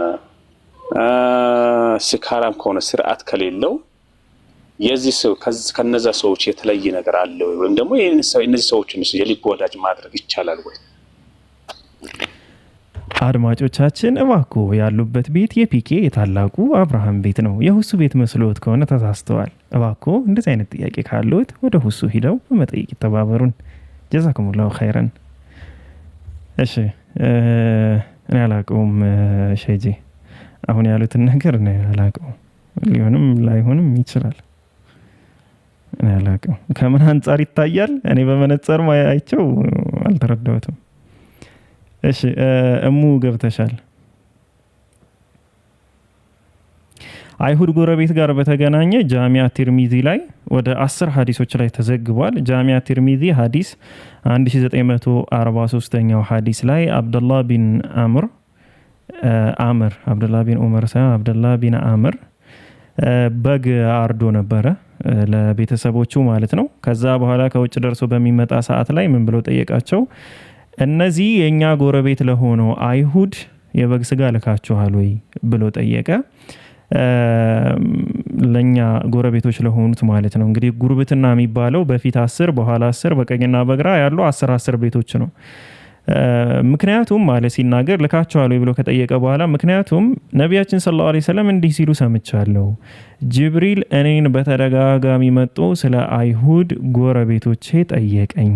ኦኬ ጠየቀኝ እንድናከብራቸውና ካለን ነገር እንድናካፍላቸው ጠየቀኝ ጅብሪል ስለ አይሁድ ሳይሆን ስለ ጎረቤቶች አጠቃላይ እኔ ምን ብዬ እስካስብ ድረስ አለ አላህ Subhanahu Wa Ta'ala ውርስ አውርሳቸው ላይክ ያንተ ውርስ ይገባቸዋል የሚለውን ነገር እስክሰጋ ድረስ እንደዛ ብሎ ጠየቀኝ ስለዚህ ለአይሁድ ጎረቤቶች ለክርስቲያን ጎረቤቶችም ይሁን እርድን ስጡ ብለዋል እንግዲህ ሶ ትሪት የሚደረጉበት መንገድ ሁለቱም የተለያየ መንገድ ነው አይሁድ ክርስቲያን ምናምን የሚባሉት የሚጠቃለሉት አሁንኛ ኢትዮጵያ ላይ በመንጠቃለልበት በጉርብትና ሐቅ ነው ወዳጅ ግን እኛ ሙስሊሞች ታላቁ ወዳጃችን እንዲሆን የምንፈልገው የሱም ወዳጅ የሆን ነው ፍሬንድስ ኦፍ አላህ ተብሎ የሚጠራው ነው አላህ Subhanahu Wa Ta'ala ነው ከሱ ሌላ ታላቅ የሚባል ወዳጅ የለንም ከአላህ Subhanahu Wa Ta'ala ቀጥሎ ደግሞ እርስ በርስ ሙስሊሞች ወዳጆች ነን ሶ ወዳጅ የሚለውን ስያሜ ከእምነት ከመመሳሰል ጋር ነው የምንጠቀመው ማለት ነው ከዛ ውጭ ግን ጉርብትና በሚለው ደረጃ ነው ምን ይዘው ጉርብትና ደግሞ በጣም ቀላል አይደለም በጣም ከባድ ቶፒክ ነው እሺ እሙ ገብተሻ አውርተሽኛል አላወራሽኝም መሰለኝ እሙ አለሽ السلام عليكم وعليكم السلام ورحمة الله وبركاته ጥያቄ ምን መሰለክ እንትን ወሳሪቀቱ ፈቅጠው አይዲያሁም ሚል የቁርአን አያ አለ አይደለ እሺ ኦኬ አሁን እሱ ህግ ነው ማለት ህግጋት ነው ህግ ነው አይደል እንደዚህ አይነት ህጎች ሊኖሩ ይችላሉ ቁርአን ላይና እነሱን ባንፈጽም እንዴት ነው የቁርአንን ህግ አልተከተላችሁም ማለት ይቻላል ወይስ ይሄ ህግ የሚሰራው የሙስሊም አገራቶች ላይ ብቻ ነው ማለት ስላልተረዳሁት ነው ኢስላሙ የሸሪዓ ህጎች አጠቃላይ የሸሪዓ ህጎች ሲባል በነፍስ ወከፍ ደረጃ የምንሰራቸው ሳይሆን ማህበራዊ የሆኑ ህጎች በነፍስ ወከፍ ደረጃ የምንሰራቸው ለምሳሌ ሰላት ጾም ዘካ እነዚህ በሙሉ የሸሪዓ ህጎች ናቸው ይሄ አንድ ሰው በግለሰብ በነፍስ ወከፍ ደረጃ የሚሰራው ነው ሁዱድ የሚባለውን በተመለከተ ወይም ደግሞ አንድ ሰው ሲያጠፋ የሚቀጣበትን አይነት መንገድ በተመለከተ ማንኛውም ግለሰብ ሌላኛውን ሰው የመቅጣት ምንም አይነት መብት የለውም ምንም አይነት ሸሪዓዊ መብት የለውም የመክሰስ ነው እንጂ የመቅጣት መብት የለውም ከሶ ደግሞ ያ የተከሰሰው አካል እንዲቀጣ ቃዲ ወይም ደግሞ የሸሪዓ ፍርድ ቤት የሸሪዓ ዳኛ ያስፈልጋል የሸሪዓ ፍርድ ቤትና የሸሪዓ ዳኛ ማለት አሁን ላይ ሀገራችን ላይ እንዳሉ የሸሪዓ ፍርድ ቤቶች ሳይሆን አገር አቀፍ የሆኑ የሞት ፍርድም የሰረቀ እጁ ይቆረጥ የሚለው እነዚህን ሁሉ ማከናወን የሚችሉ ትልቅ የሆኑ የሸሪዓ ፍርድ ቤቶች ናቸው ከዛ ውጭ አሁን ላይ በየሀገራችን የምናያቸው የሸሪዓ ፍርድ ቤቶች የማሰርም ስልጣንም የላቸውም ላይክ ትዳር ጋር በተገናኘ በአብዛኛው የሚሰሩ የሸሪዓ ፍርድ ቤቶች ስለሆኑ እነዛን አይመለከትም አሁን ምንለው ስለዚህ ላይክ የሆነ ሰው ቅጣት ይፈጸምበታል እንደዚህ አጥፍቷል ከተባለና ሸሪዓዊ ቅጣት የሚፈጸምበት ከሆነ አንድ ሙስሊም በግል ደረጃ ማድረግ ያለበት ግዴታ የሆነው ነገር ምንድነው ግዴታ ሳይሆን ያው ላይክ ማድረግ ያለበት ነገር ምንድነው መክሰስ ነው የሚከሰው ደግሞ ለሸሪዓ ፍርድ ቤት ነው ግን ሸሪዓ ፍርድ ቤት የለም ሸሪዓ ፍርድ ቤት የለም ማለት በሸሪዓ የሚተዳደር ማህበረሰብ የለም ማለት ነው አሁን ላይ ስለዚህ የምንከስበት አካል የለም ነው ግንስ ቢሆን ሲባል አንድ ሰው በመጀመሪያ ሰርቆ እጁ ለመቆረጥ ከ20 በላይ መስፈርቶችን ማለፍ መቻል አለበት የሆነ ሰው ሰረቀ በቃ እጁ ይቆረጣ እንደዛ አይነት ህግ የለም ኢስላም ውስጥ 20 የሚደርሱ ሰርከምስታንሶች አሉት ቅድመ ሁኔታዎች አሉት አንድ ሰው እጁ ላይክ ሰርቋል እጁ ይቆረጥ የመጀመሪያው የገንዘቡ መጠን ነው አሁን ላይ ባለው በሀገራችን አይ ቲንክ ሲያሰሉት 13000 ብር ምናምን ጀምሮ መሰለኝ አንደኛው ምንድነው ህጉን ማወቅ መቻል አለበት ሰውየው ህጉን ማወቅ መቻል አለበት ሁለተኛ የሚሰርቀው የገንዘብ መጠን አለ ከ13000 ብርና ከዛ በላይ ነው በሶስተኛ ደረጃ ከቤተሰብ በኩል ያለ የእናት የአባት ምናምን የሚባልና በግልጽ የተቀመጠ ገንዘብ መሆን መቻል የለበትም ለመቀጣት ያሰው ከቤተሰብ በኩል የእናት የአባት የልጅ ምናምን ተብሎ በግልጽ የተቀመጠ ገንዘብ ከሆነ ማለትም እንዲህ የሚታይ ገንዘብ ከሆነ ብዙ ሰዎች ድንገታዊ መሳሳትም ሊሆን ስለሚችል ሌሎች አይነት ቅጣቶች ነው ሊኖሩበት የሚችሉ ከ20 ሰርከምስታንሶች ውስጥ ይታያል ሌላው የተደበቀ ብር ከሆነና በጥናት ያደረገው ድርጊት ከሆነ አሁን እስካሁን 3 ጠቅሻለሁ። በአራተኛ ደረጃ ላይ ደግሞ ሰውየው ስርቆትን ስራ አድርጎ ይዞት ከሆነ ነው። ድንገት የሆነ ቀን ሰረቀ፣ የሆነ ሰው የሆነ ቀን ሂዶ በቃ አነሳ፣ በቃ ተቸገረ ምናምን አነሳ፣ ሰረቀ፣ ስለዚህ እጁ ይቆረጥ አይደለም። ስራ አድርጎ የያዘው ከሆነ ይህንን ነገር ማለት ነው። ኦኬ ስራ አድርጎ የያዘው ሰው ከሆነ እንግዲህ ህጉን እያወቀ እጅ እንደሚያስቆርጥ ገንዘብ የተደበቀ ገንዘብ በጥናት የሚሰርቅ ሰው ሆኖ በሶስተኛ ደረጃ ስራ አድርጎ ይዞት፣ አራተኛ ደረጃ ከጀርባው የሚገፋው ምንም አይነት አስገዳጅ ምክንያት የሌለ ሆኖ እንግዲህ እንደዚህ ተብሎ ተዘርዝሮ በሸሪዓ በኩል ማለት ነው በዑለማዎች ሰርከምስታንስ በወጡት ህጎች መሰረት 20 መስፈርቶች አሉት። በትንሹ 20 መስፈርቶችን ካለፈ በኋላ ይህ ሰው እጁ እንዲቆረጥ ይፈረድበታል። ከዛ ውጭ ግን ሌሎች የሆኑ ፍርዶች ነው ሊፈረዱበት የሚችሉ፣ እስርም ሊሆን ይችላል ምናምን እና ዝም ብሎ እንደወረደ አይደለም። ባይዘው ቁርአን ላይ አሁን ቁርአን ሙሉ ነው ምናምን ቁርአን ሙሉ ነው ካላችሁ ሰሞኑን ቁርአኒስት የሚባሉ ሰዎች እየመጡ ነው። ትንሽ ቆየት ብለዋል አይ ቲንክ ከጀመሩ እና ቁርአን ሙሉ ነው ይባላል። ስለዚህ ቁርአን ሙሉ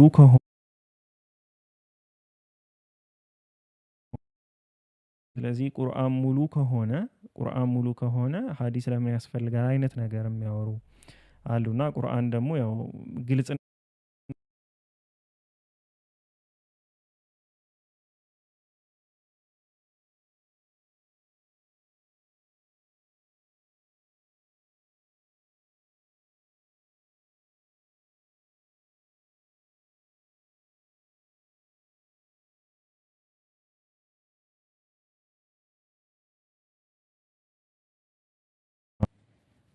ተቋርጬ ነበር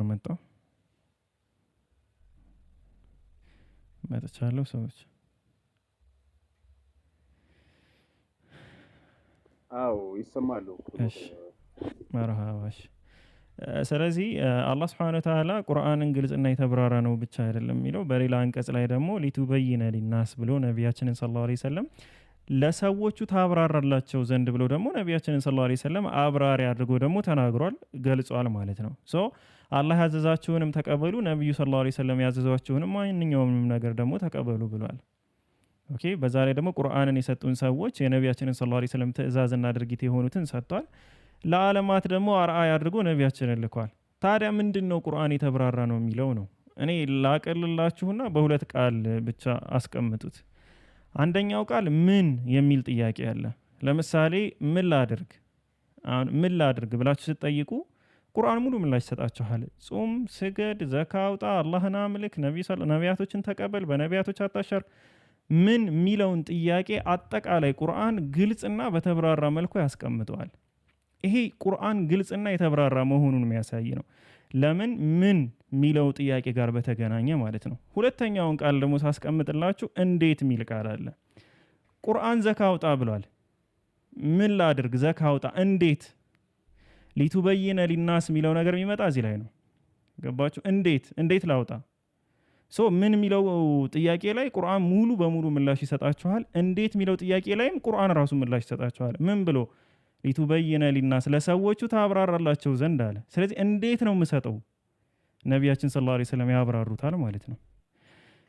እንዴት ነው የምሰጠው? ነቢያችን ሰለላሁ ዐለይሂ ወሰለም ያብራሩታል። እንዴት ነው የምሰግድ? አሰጋገዴን አይታችሁ ስገዱ። ነቢያችን ሰለላሁ ዐለይሂ ወሰለም ያብራሩታል በተግባር ማለት ነው። ጾም እንዴት ነው የሚጾመው? ለምሳሌ ነጩ ክር ከቀዩ ክር ምናምን የሚለው አንቀጽ በሚወርድበት ሰዓት ላይ ሰሃቦቹ ስለ ክር ስለ ገመድ እያወራ ነበር የመሰላቸው። ስለዚህ ይህን ነገር ማን ነው የሚያብራራላቸው? ነቢያችን ሰለላሁ ዐለይሂ ወሰለም። አምልኮ የሚባለው ነገር ምንድን ነው? ሰላት፣ ዘካ ተዘርዝሯል ቁርአን ላይ። ምን የሚለው ጋር በተገናኘ እንዴት ነቢያችን ሰለላሁ ዐለይሂ ወሰለም ያስቀምጣሉ፣ ይመልሳሉ ማለት ነው። ስለዚህ ቁርአንን አጠቃላይ ስታዩ ስትረዱ ምናምን ነው እንጂ አንድ አንቀጽ ይዞ ዝም ብሎ መሮጥ ከዛ ሙሉ ነው ሲባል በሁሉም ነገር ላይ ሙሉ ነው እንደዛ የሚባል ነገር የለም።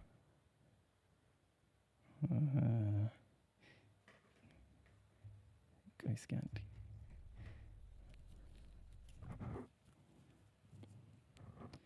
አንዴ ልጠጣ።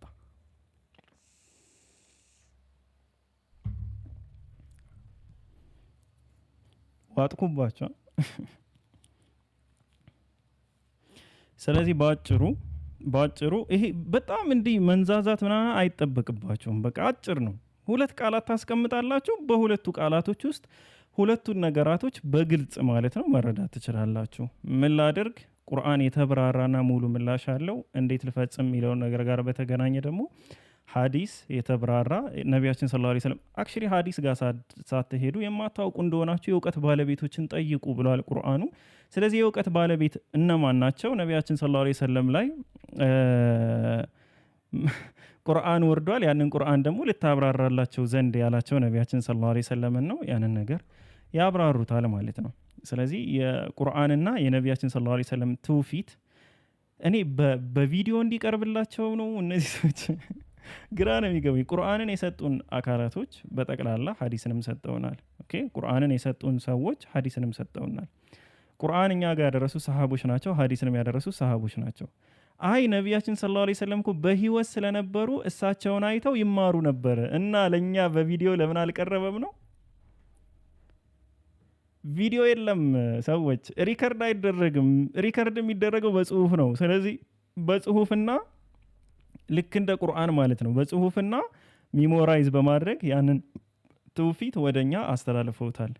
ቁርአንም እውነት ነው ብለን እንድንቀበል ወይም ደግሞ ከ14ቱ ምዕራፍ ውስጥ ነው ብለን እንድናካትተው ሙተዋቲር የሚባል ራሱን የቻለ ሳይንስ አለው ቁርአን የምንቀበልበት።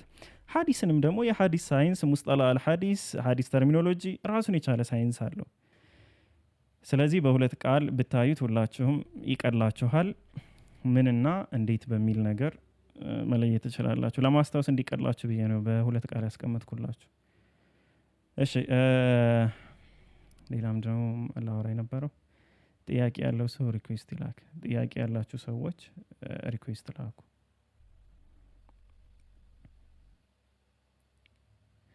ላይቭ ሪከርድ ዩቲዩብ ላይ መለቀቅ አላቆምም። አሁን ራሱ ዩቲዩብ እየተላለፈ ያለ ነው። አሁን ራሱ 46 ሰው ዩቲዩብ ላይ እየተከታተለ ያለ ነው። መለቀቅ አላቆምም። ልክ የዩቲዩብ የኔ ፔጅ ላይ ስትገቡ ላይቭ የምትለው ፓርት ላይ ስትጫኑ ላይቮችን በጠቅላላ ታገኛላችሁ። ሰሞኑን ስላልነበርኩ የወንድሞችን ላይቭ ስትሪም አላደረኩም። የነ አሚርም ያዘጋጁት ነበር ታቦት ጋር በተገናኘ የነ ኢምራንም ሐሙስ ቀን አላቀረብኩ። እስከ ትናንት አልነበርኩም። ዛሬ ነው ብቅ ያልኩት። ስለዚህ ዛሬ ጀምሮ አስተላልፍላችኋለሁ ኢንሻአላህ። ጥያቄ ያላችሁ ሰዎች አንድ ቁጥር ጻፉ። ገስት ላይ ካላችሁም ጥያቄ ያላችሁ ሰዎች ካላችሁ እንደዛ አስቀምጡ እና ኑሮም በራሳችሁ ላይ አታክብዱት። አንባቢ ብቻ ሳይሆን ሀሳቢ ለመሆን ሞክሩ። ትንሽ እንዳላሽቃብጥ ይቅርብኝ። ብዙ ካወራው እዘባርቃለሁ። ያውም በዛሬ መንፈስ ያዘበራርቀኛል። እሺ ምእመናን አርብሮ ማጾሙም ምጾሙም ክርስቲያኖች ካላችሁ ሪኩዌስት ላኩ። የዩቲዩብ ስሜ እዚህ ጋር ያለው ስም ነው። ፒኬ ታላቁ አብርሃም የሚለው ስም ማለት ነው።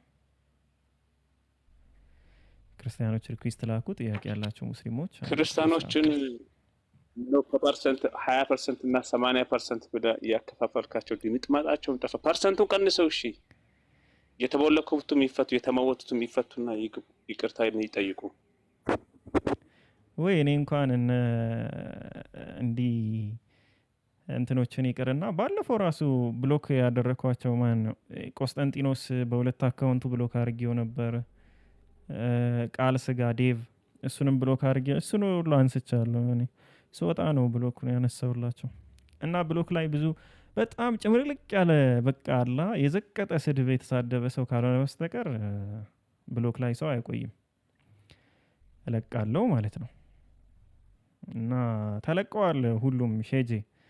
ግን ምንድነው ትንሽ እንደዛ የታየር አይመቻቸውም። ብዙ ጊዜ ሰረዳቸው የሚመቻቸው አየር በቃ ና ወንድ ነህ ግባ እስኪ መልስ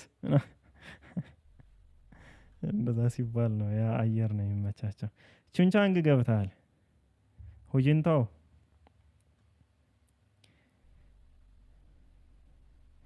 ቹንቻንግ አለ። ቹንቻንግ ልትወጣ ነው ወጣ ሆም ነው የሚል ኧረ ተው ዛሬ በቃ እኔ እየጨለልኩ አምኛለሁ። ሰዎች አምኛለሁ። እሺ ጥያቄ ያላችሁ አንድ ቁጥር ጻፉ ሙስሊሞች። ክርስቲያኖች ካላችሁ ግን ሪኩዌስት ላኩ።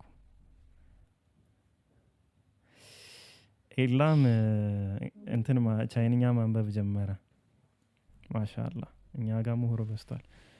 ኢክሮ አለሽ እንዴ? ሰላም አለይኩም። ሰላም ወአለይኩም ሰላም ወራህመቱላሂ ወበረካቱ። እንዴት ነዎት? አማን ናችሁ? ደህና ነኝ አልሐምዱሊላህ። እንዴት ናችሁ? አልሐምዱሊላህ ሰላም ነው። አልሐምዱሊላህ ደህና ነኝ። መርሐባ።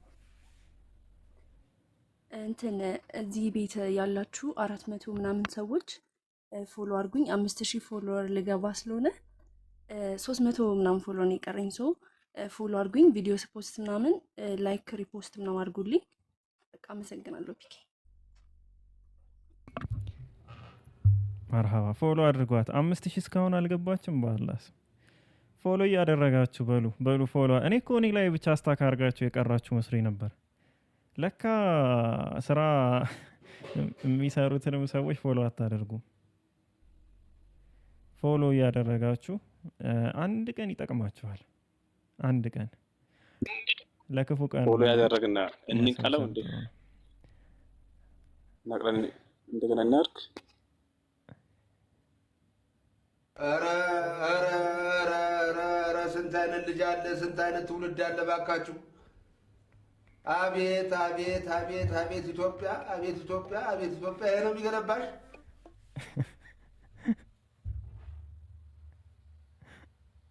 ኧረ ቆይ ይኸው ዛሬ ብቻ 3 እኮ ነው ያረክልኝ። ቆይ ምናልባት የምናወራው ነገር እኮ ተዘጋጅቼ ነግሬ መጀመሪያ አዘጋጀው እኮ አይሸጂ። እኔ አልፈልግም። በቃ አትምጣ። ኧረ ምንድን ነው አትምጣ። አራተኛ ልጨምር ብዬ ነው። እርስዎ ነው እያመቻችሁ የሚሰጡኝ እንዴ? እኔ እኮ ካልተመቻችሁ ነገራቶች እኮ እኔ ሜም ትንሽ ነው ያለኝ። ሜም አለመጠቀም አልችልም እና አያመቻችሁ። አሁን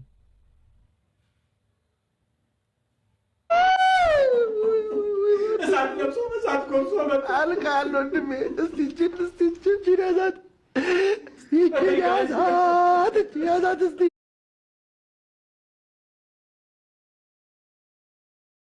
ተነሽ ካላችሁ ሪኩዌስት ላኩ እና ሼጄ እንድንወት 7ኛ ያስጨምሩኛል።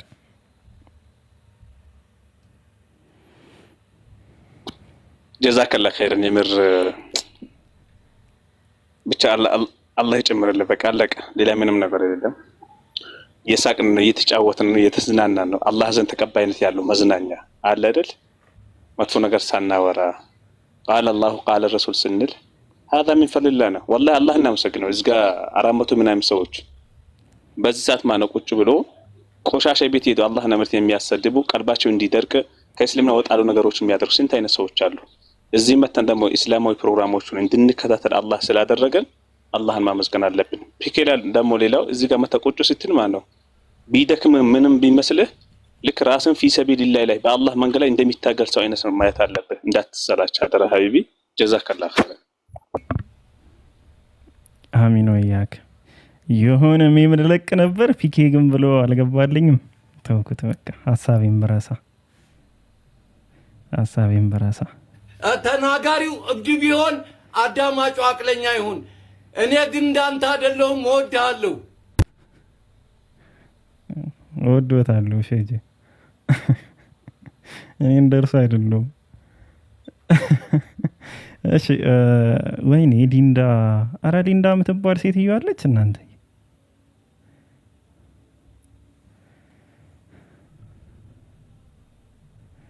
ነገሩ በዚህ ሰዓት ኔትወርክም አይሰራላትም።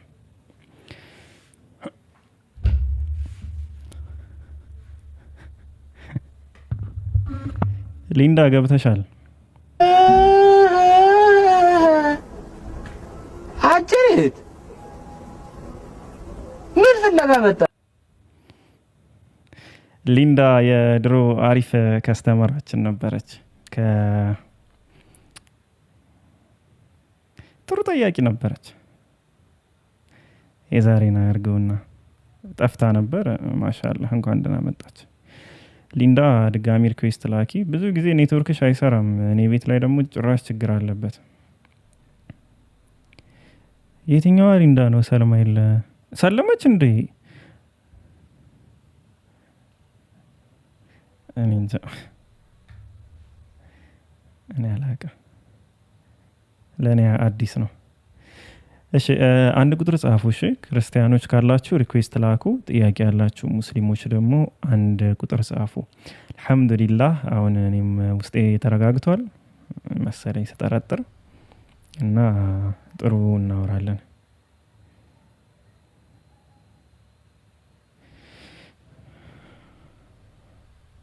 እስኪ ተስተካክለን እንቀጥላለን ኢንሻአላህ።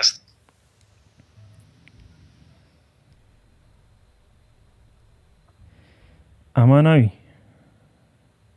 ፒኬ እንዴት ነህ? አለሁልህ። ሰላም ነው? ሁሉ ሰላም፣ ደህና ጤና? አልሐምዱሊላህ አልሐምዱሊላህ ደህና ነኝ፣ እግዚአብሔር ይመስገን። ደህና ነኝ። እሺ መቼም እርስዎ ሁሌ ጥያቄ አለኝ ነው የሚሉት? አዎ አይ አንተ ጋር እኮ ጥያቄ ብቻ አቅርቤ ያው ያለውን ትንታኔ ተቀብዬ መሄድ ብቻ ነው። ይሄን ያህል የሚሞግት ጥያቄ የሚፈትን ጥያቄም አልጠይቅም እዚህ ቤት። እኔን ማዋረድ በጣም እንደማትፈልጉ አውቃለሁ፣ እረዳዎታለሁ። አይ ማዋረድ የሚባል ነገር ሳይሆን ያው አሁን ምንድነው መሰለህ አንተ ወንድሞችህን እኔ ልክ እንደ ተጨቃጫቂ እያዩኝ ነውና በእርግጥ አንተ ቤት እኔ ብዙም ተጨቃጭቄ አላውቅም። ለምን እኔ ግን ለምን እንደዛ እንደማላይ ታውቃለህ? አማናዊ አንድ ቀን የመጀመሪያ ቀን ሳይህ እየተጨቃጨክ ነው ያየሁና ከዛ በኋላ በጭቅጭቁ መሀል ላይ ሚውት አድርግ ምናምን ሲሉ ሚውት ስታደርግ አየሁ። ከዛ ኦኬ የሆነ ባክግራውንድ ኑሮት ነው የሚጨቃጨቀው እንጂ የሆነ ነገር የሚገፋ ነገር ባይኖረው ልጁ ተጨቃጫቂ አይደለም ምናምን ብዬ አሰብኩና እዛ በቃ ምን ትእዛዝማ ማክበር ሰው ቤት ገብተህ የእነሱን ሕግ ካላከበርክ እኮ ያው እንኳን ሚውት አድርግ ተብለህ ሳታደርግ ቀርቶ አይደለም እየታዘዝክ እንኳን ትወረወራለህ እኮ። ውጣ ተብለህ አንዳንዴ ጠንከር ያለ ጥያቄ ከጠየቅ ዋንኛው ምንድነው መሰለህ እኔ እንኳን የጥያቄ ጥንካሬ ነው ብዬ አላምንም። አንዳንድ ጊዜ ምን አለ የማይመቻቸው ይኖራሉ። ያው አይደለም ከፍትፍቱ ፊቱ ይባላል በአማርኛ ራሱ። ጥያቄ ባይዘው ጥያቄ ሳይሆን ብዙ ጊዜ ከብዙ ቦታም ጸብ የሚፈጥረው አጠያየቅ ነው።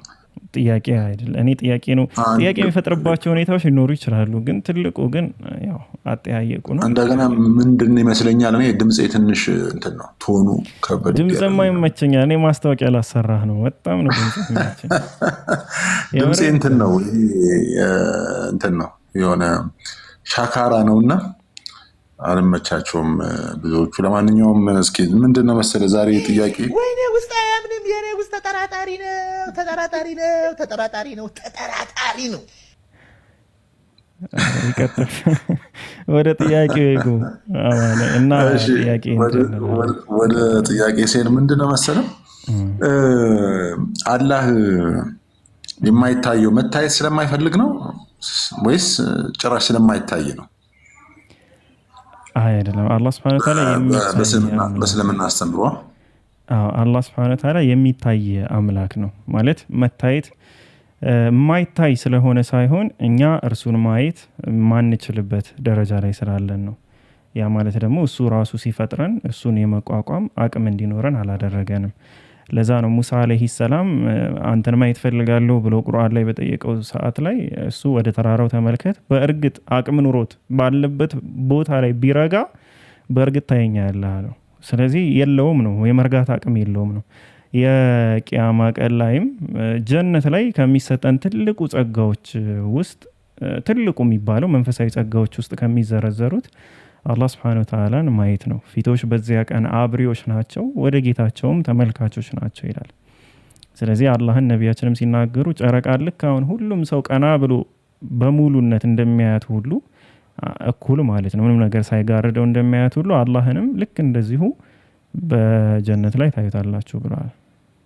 ኦኬ ምኑን ነው የሚያዩት? ያው እስከ ቅያማ ቀን ድረስ መታየት ስላልፈለገ ነው ወይንም ደግሞ ስላልፈለገ ሳይሆን እሺ ፍጥረቱ ወይም ሰው ልጅ ማየት ብቃት ስላልነበረው ነው። የዛ ሰዓት የማየት ብቃት ይኖረዋል። አላህን የማየት ብቃት ይኖረውና አየው ያየዋል ተባለ። አላህ ራሱን ይገልጻል፣ ሰውንም ደግሞ ያንን ብቃት ይሰጠዋል። ትንሣኤ ቀን ላይ እኛ ከሞት ስንነሳ እንደዚህ አይደለም የምንነሳው። ኦኬ አይናችን ይቀየራል እንደማለት ነው። የምናይበት መንፈሳዊ አይን ይሆናል ነው። ጸጋ ይሰጠናል ነው። ጸጋ ታምናለህ እኮ አሁን ያልኩት ምንድነው መሰለህ? ተስማማው እኮ በዛ በቂያማ ቀን አላህ ይታያል። የሚታየው ግን ሁለት ነገሮች ተስተካክለው ነው። አንደኛው የሰው ልጅ ጸጋ ይሰጠዋል፣ የማየት ብቃት ይሰጠዋል። እንደገና ደግሞ አላህ ደግሞ ከዚህ በፊት ለሰው ልጅ ያንን ብቃት ሳይሰጥ እንዳይታይ ሆኖ ነበረ። ኦኬ ስለዚህ የዛ ጊዜ ታይ ምኑ ነው የሚታየው? እንዴት ነው የሚታየው? መንፈስ ነው አይደለ? ነው ወይስ ምንድን ነው? እንዴት ነው አለ በእስልምና አስተምረው? አላህ ስብሐነ ወተዓላ መንፈስ ነው ብለን አናምንም። መንፈስ ነው ስትል ያው ትርጓሜው ልቀበልህ እችላለሁ። ማለት መንፈስ ስትል ረቂቅና ምጡቅ ከማለት አንጻር ከሆነ ልቀበልህ እችላለሁ። ያው ግዙፍ ምናምን ለማለት ካልሆነ ማለት ነው። ግን መንፈስ ስትል እንደ መልአክ እንደ እንትን ብለን የምገልጸው አይነት ነገር ከሆነ ግን በዛ አንጻር እኛ አላህ ስብሐነ ወተዓላን አንገልጸውም። አላህ መንፈስ ነው ብለን አናምንም። ግን ረቂቅና ምጡቅ ነው የሚል እምነት አለን ነው። ሰው አላህ ስብሐነ ወተዓላ የምናየው ዛቱን ነው። አሁን ዛቱ ሲባል የእሱ ህልውናውን ማንነቱን ማለት ነው። አላህን እናየዋለን። ምን አይነት ነው ለሚለው ግን ባየው እኮ ነግረህ ነበር። አንድን አካል አልተገለጸም። አንድን አካል ስለ አንድ አካል በሙሉ ለማውራት ሶስት ነገሮች ከኛ ይጠበቃሉ። አንደኛ ያንን አካል ማየት መቻል አለብን። ሁለተኛ ካላየነው ደግሞ እሱ ስለ ራሱ ሊነግረን ይገባል። ሶስተኛ ካላየነውም ስለ ራሱ ካልነገረንም እሱ አምሳያና ቢጤ ካለው፣ ለምሳሌ እኔ ሰው ነኝ፣ አማናዊ ሰው ነው። ስለዚህ አማናዊ እንዴት አይነት ነው ብባል እኔ የሰው ክራይቴሪያ ልገልጽ እችላለሁ። እንደዚህ እንደዚህ እንደዚህ ብዬ ላወራ እችላለሁ። እሱ ደግሞ የሚመስለው አንድ ማምሳያ ወይም ቢጤ ከሌለው እንዲህ ነው ብለን ልንናገር አንችልም። በፈጣሪ ዙሪያ ላይ ስለሆነ ማለት የምናወራው ሰው እሱ አልገለጸልንም፣ አልነገረንም። ተነፈስክ፣ አሳጠርኩልህ። አይደለም እዚህ እንትን ነው ሸበጥያን ሸራተትኩ የተነፈስ ምንድነው መሰለህ? እኔ እዚህ ጋር ጥያቄ የፈጠረብኝ ነገር እንግዲህ በክርስትና እግዚአብሔር መንፈስ ነው፣ የሚዳሰስ የሚጨበጥ ነገር አይደለም። ወዶና ፈቅዶ ሲገለጥ በዛቱ እሱን በሚመጥነው መልኩ አይደለም የሚገለጠው። ለወደደው ለሰው ልጅ በሚመጥነው መልኩ ሊገለጥለት ይችላል፣ ተገልጧል። አሁን አላህ በቂያማ ቀን ሲገለጥ የሚታይ የሚሆነው ረቂቅ ስላልሆነ ረቂቅ አይደለም። ረቂቅ ነው ብለን የምታምነው አሁን የሚታይ ነገር ከሆነ ረቂቅ አይደለም ማለት ነው። በአይንህ ላይ በሰው በሚታይ ማየት የሚቻል ነገር ነው ማለት ነው። እሱን ነው ያልኩ የነበረው። አላህ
አሉ እንደዛ አይነት ለፈልጌ ነው ይቅር ገባኝ ተመልሻለሁ ሰዎች ተመልሻለሁ ተመልሳለሁ እሺ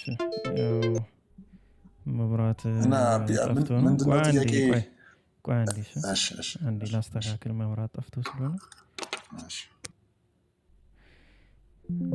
እንዴት ነው የማደርገው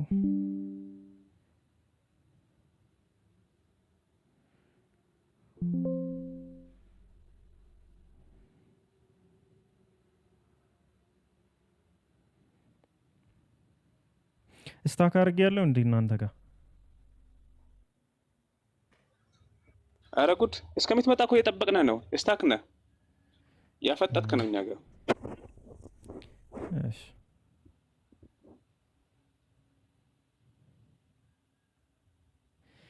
እሺ ቻይና አትሂዱ አልኳችሁ ቻይና አትኑሩ በቃ ኢትዮጵያ ይሻላል ብላ አልሰማ ብላችሁ እሺ አማናይ እሺ አይ ቲንክ ያወራው ነው የተቋረጠ ወይ ያወራህ ነው እርግጠኛ አይደለሁም ቀጥል እንደ አዲስ አይ የጀመርኩት ምንድነው ምንም ይሁን ምን ብቻ ምንድነው ጸጋውንም ሰጥቷቸው እሱም መታየት ፈቅዶ አላህን ሰዎች ያዩታል በቂያማ ቀን ጸጋውን ሰጥቷቸው ስለዚህ አላህ የሚታይ ማለት ግን ያካብቡታል ማለት አይደለም አው የሚታይ ነው አላህ Subhanahu Wa Ta'ala የሚታይ አምላክ ነው እኮ ከታየ ታራ ማካበብ አይደለም ማለት እንዴት ይቻላል አሁን ማካበብ ማለት አሁን አንተ አማናዊ ዓለምን ታያታለህ አማናዊ ዓለምን ያየ ሰው የለም ሙሉ ለሙሉ ዓለምን ያየ ሰው የለም በቃ ማካበብ ማለት እንደዛ የምታየው ነገር ግን አለ አሁን ደግሞ አንድ የቆምክበት ይቅርታችን ለምሳሌ አሁን ወደ ላይ ከፍ ባልክ ቁጥር በጨረቃ ላይ ምናምን የሚወጡ ሰዎች ከላይ ሆኖ ዓለምን በእንትማ ያያዋል እኔ አሁን እያወራሁ ያለው አማኔ እኔ አሁን እያወራሁ ያለው ስለማካበብ ነው ዓለምን አያዩትም ባይዘው ላይ ሆነው የሚያዩት የዓለምን የሆነ ገጽታ ነው የሆነ ፓርት ነው የዓለምን ጀርባ በኩል አያዩ አቅሙም የላቸውም የማየት ሶ አላህ እንደ ትልቅ ነው አራማናዊ ቆይ አንዴ ስማኝ ሶ ማየትና ማካበብ ሁለቱ የተለያዩ ናቸው ዓለምን ታያታለህ አው ልታያት ይችላል ጨረቃ ላይ ሆነ ምናምን ታያለህ ዓለምን አየዋት ትላለህ አካበብኳት ልትል ግን አትችልም ነው ሶ አላህ Subhanahu Wa Ta'ala እናየዋለን እንላለን እንጂ አይኖች ያካብቡታል የሚል እምነት የለንም እኛ ስለዚህ ምንድነው የምታዩት ካልከን አምላካችንን ነው የምናየው አምላክን ነው የምናየው ምኑን ነው የምታዩት አልተገለጸም ገባ እዛ ፓርት ላይ ማካበብ ማለት ሙሉ በሙሉ ማየት ማለት ነው ከነገርከኝ ነገር አንፃር ምንድነው እኔ አንደርስታንድ ማድረገው መሰለህ ዓለምን ማናያት በጣም ትልቅና ግዙፍ ስለሆነች ነው አላህ ማናካብው ትልቅ ስለሆነ ነው ግዙፍ ስለሆነ ነው ማለት ነው እንደዛ ነው አይደለም ምጡቅና ረቂቅ ስለሆነ ነው ማናካብው ረቂቅማ ከሆነ አይታይም ረቂቅ ነው ከተባለ ረቂቅ ማለት ለአንተ የማይታይ ማለት ነው አዎ የማይታይ ከሆነ ማለት የማይታይ የማይዳሰስ የማይታይ ማለት ነው መላእክ ረቂቅ ናቸው አይደሉም አማናይ ረቂቃን ናቸው አይዳሰሱም አይታዩም ነው መላእክት አይዳሰሱም ይገለጣሉ በሆነ ነገር ይገለጣሉ እንጂ መላእክት በመላእካዊ ማንነታቸው አይታዩም ነው መላእክ በመላእክት ነፍስ አሁን ትታያለች እንደዛ እንደማለት ምንድነው መላእክት የተሰጣቸው ጸጋ አለ እኔ ስለ ነፍስ ሳይሆን ያወራው ያለው የክርስትናውን አስተምሮ ልንገርህ እኔ መላእክትም ሆነ እግዚአብሔርም መላእክትም መንፈስ ነው እግዚአብሔርም ደግሞ ረቂቅ ነው አይታዩም ግን ለአንተ በሚመጥንህ መልኩ አንተ እንድታያቸው ሆኖ ይገለጣሉ ነው በመገለጥ ነው የሚያደርጉት እንጂ መላእክትን አዳሰስም መላእክት አይታዩም መገለጥ መንፈስ በመንፈሳዊ ነገር ይገለጣል ማለት ነው በእንደዛ መልኩ ከሆነ ይታያል ያልከኝ እሱ ነው ግን እንደዛ ከሆነ መላእክትን አይዳሰሱም በመላእክታዊ ባህሪያቸው ደግሞ አይታዩ ግን ለአንተ በሚመችህ መልኩ ይገለጡልሃል ማለት ነው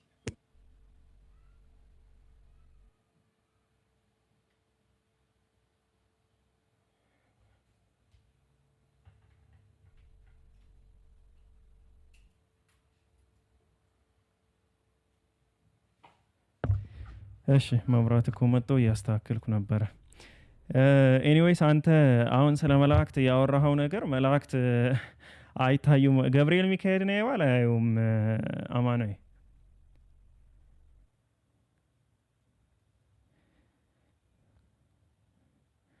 አማኑኤል አለህ?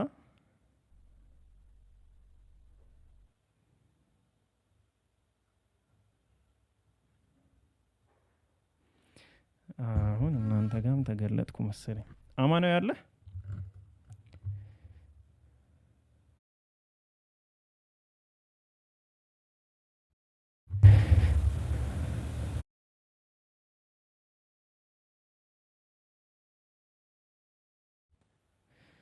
አማኑኤል ካለ ሚዩትን አንሳ።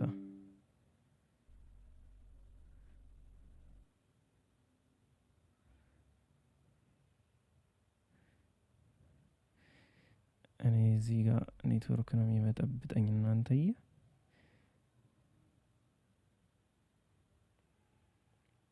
እሺ ሌላ ክርስቲያን ካለ የኔ አለሽ? የኔ ዓለም ያንቺ ዓለም። ሰላም አለይኩም። ወአለይኩም ሰላም ወራህመቱላሂ ወበረካቱ። እኔ ሁለት ጥያቄ ነው ያለኝ ማለት ነው። እሺ ምንና ምን ናቸው? የመጀመሪያው ሱረቱል መርየም ላይ ኖርማሊ የጠቅላላው ጥያቄ ነው። ሱረቱል መርየም ላይ መርየም ህፃኑን ይዛ በመጣች ታይም ላይ አንቺ መርየም ሆይ ምንድነው ይዘሽብን የመጣሽው ነገር ቃሉ ያ ኡኽተ ሃሩነ መካነ አቡኪ ከሚለው አንቀጽ ጀምሮ አንቺ የሃሩን እህት ወይ ብሎ እዛ ጋር የጠራት መካነ ነው። እሺ እሺ ቀጥይ። እሺ አንቺ የሃሩን እህት ወይ ብሎ እዛ ጋር የጠራት በነቢዩላህ ዘከሪያ ጊዜ ነው ያ ነገር የተከሰተውና የሃሩን እህት ወይ ብሎ የጠራት ከዚህም በፊት ጠይቄው ነበር። ግን አንቺ የሃሩን እህት ወይ ብሎ የጠራት ያኒ እንደዚህ ሷሊህ የሆኑ ህዝቦች ጥሩ ስነ ምግባር ያላቸው ህዝቦች በሃሩን ስለሚወከሉ ነው እንትን የሚል ነገር እኔ የተመለሰልኝ ማለት ነው። እንደዛ አይደለም። በሃሩን ሳይሆን ወደ አንድ አካል አስጠግተው ይጠራሉ። ይሄ የአይሁዳውያን ባህል ነው። ለምሳሌ መጥፎ ስራ ከሰራሽ ለምሳሌ ኢየሱስን ሳምራዊ እያሉ ያወሩት ነበረ። ሳምራዊ ማለት የእዛ በዛ ሰዓት ላይ ማለት ነው የመጥፎ ስራ መገለጫ የሆኑ የሆነ ነገር አለ የሚጠቅሱበት ማለት ነው የሚጠሩበት። እንዲሁም ደግሞ መልካም የሰራ ሰው ካለ ወደ ደጋግ ለምሳሌ እስራኤላዊ አሁን ድሮ እኔ ልጅ እያለሁ እዛ ክፍለ ሀገር ጎንደር ማለት በምኖርበት ሰዓት ላይ ስብከት ስሰማ ቸርች ላይ ግብፃዊ እንትን ምንድነው ፍልስጤማዊ የሚለው ገለጻ የመጥፎ ነገር መገለጫ ነው። እስራኤላዊ ከሆነ የሚለው ገለጻ ደግሞ ለመልካም ነገር መግለጫ ይውላል ብሎ ሲያስተምር አስታውሳለሁ። እኔ ባይብል ላይ ያንን አረዳድ ባልረዳውም ማለት ነው ወይም ደግሞ ባላገኘውም ብቻ እንደዛ ቆይ አንዴ አረ የኔ ቆይ አንዴ ስለ ባይብል ማውቀው ነገር የለም በሚለው አረ እሺ እኔ እኮ ላወራ ብዬ ነው። እሺ እና ሰው ከታሪክ አንጻር ነው የምናየው። ከታሪክ አንጻር አሁን እኔ መጽሐፍ ቅዱስ የምቀበለው ሁኜ ሳይሆን ስለ መጽሐፍ ቅዱስ ሳወራ ታሪክን ለማንሳት በጊዜው ከነበሩ የታሪክ ጽሁፎች ነው የምናነሳው። ሰው የአይሁድ ባክግራውንድ ላይ ወይ እናወራለን ወይም ደግሞ የክርስቲያን ባክግራውንድ ላይ ስለ እስራኤል አካባቢ የሚነሳ ከሆነ ስለዚህ በእነሱ አካባቢ ምን አይነት ልምድ አለ ከተባለ መጥፎን አካል በመጥፎ ስያሜ ወይም ደግሞ ከዛ በፊት በነበረ መጥፎ አካል ስያሜ አሁን አንተ ይሁዳ ነህ ሰይጣን ነህ ይባላል አሁን በባህሪያችን ማለት ነው። ይሄ አሪዮስ ነው ይላሉ። አሪዮስ የመጥፎ ነገር መገለጫ ተደርጎ ስለሚቆጠር ነው። ገባሽ እንጂ አሪዮስ ሆኖ አይደለም ሰውየው። አሪዮስም ሰው ነው፣ የሞተ ሰው ነው፣ እንዲያውም በህይወት ያለም አይደለም ሰይጣንም አይደለም ለማለት ያክል ነው። ስለዚህ እንደዚህ አይነት ገለጻዎች አሉና ያ ኡኽተ ሃሩን ብለው የገለጿት የአሮን እህት ሆይ በሚል የገለጿት በሁለት አይነት መንገድ የመጣ ማብራሪያ ነው። ነቢያችን ሰለላሁ ዐለይሂ ወሰለም በቀጥታ ተጠይቀው ያሉት ስሞችን ያመሳስሉ ነበር ብለው ነው የመለሱት። ስሞችን ያመሳስሉ ነበር ማለት ምን ማለት ነው? የአንድ የነብይ ስም ካለ ያንን ስም ለልጃቸው ይጠቀማሉ። ለምሳሌ እንደ ምሳሌ ባይብል ላይ ብንገባ የማርያም እጮኛ ማን ነው ሲባል ዮሴፍ ነው። ዮሴፍ አባቱ ማን ነው? የያዕቆብ ልጅ ዮሴፍ ተብሎ ነው የተገለጸ። እንዴ የያዕቆብ ልጅ ዮሴፍማ እንዴት ነው እጮኛዋ የሚሆነው? ያዕቆብ እኮ የይስሐቅ ልጅ ነው፣ ዮሴፍ ደግሞ የያዕቆብ ልጅ ነው ብለሽ ዘፍጥረት ላይ አትሄጂም። ዘፍጥረት ላይ አይ ቲንክ ዘፍጥረት ዘዳግም ዘፍጥረት ላይ አለ፣ ወደዛ አትሄጂም። ገባሽ? ዮሴፍ ሲባል ኖ ስለ ያዕቆብ ልጅ ዮሴፍ ነው የሚያወራ ሲባል የያዕቆብ ልጅ ዮሴፍ አዲስ ኪዳን ላይ ያለው የማርያም እጮኛና የያዕቆብ ልጅ ዮሴፍ ደግሞ ብሉይ ኪዳን ላይ ያለው ይሄ ወደ ግብጽ የሄደው ዮሴፍ ሁለቱ የተለያዩ ናቸው ነው ምላሹ። ስለዚህ የስም መመሳሰል ነው ያለው ያ ኡኽተ ሃሩን የሚለው ላይ ማለት ነው። በእንግሊዝኛ ያረከው ያው ዘፍጥረት።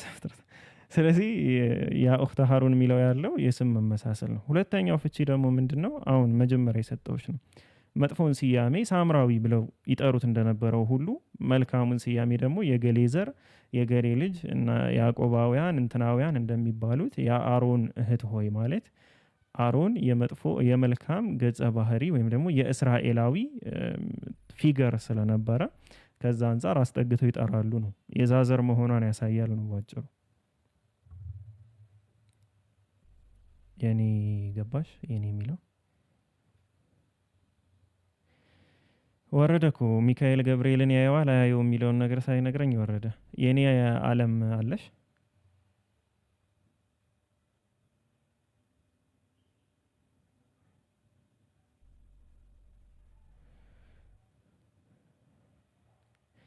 የኔ ዓለም አለሽ?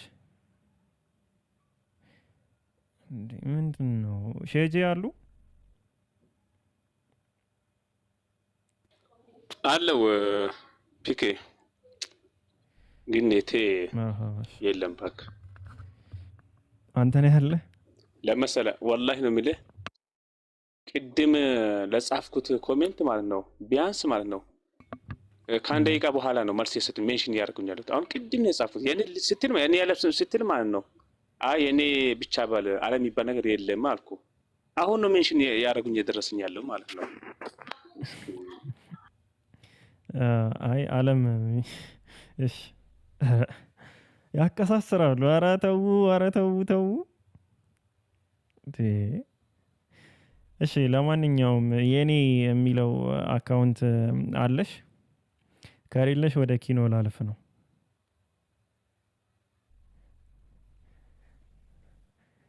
እሺ የለሽ አንተ ልክ ነህ እኮ ፒኬ ልክ ነህ። ዓለም የምትለው ለካ በካርታ ነው ያለችው እይታ ትለዋለህ። እንግዲህ ልክ ነህ። እኔ ነኝ የተሳሳትኩት። አያቀሳስርም። አሁን እኔ እኮ በቃ አፋተውኛል። አሁን በእርሶ ቤት እኔን አፋተውኛል። ይሁን እስኪ ይሁን። ኪኖ አለ? ኪኖ 35% ከፍ እያልክ እኮ ነው። ባለፈው የተለያየ ነው።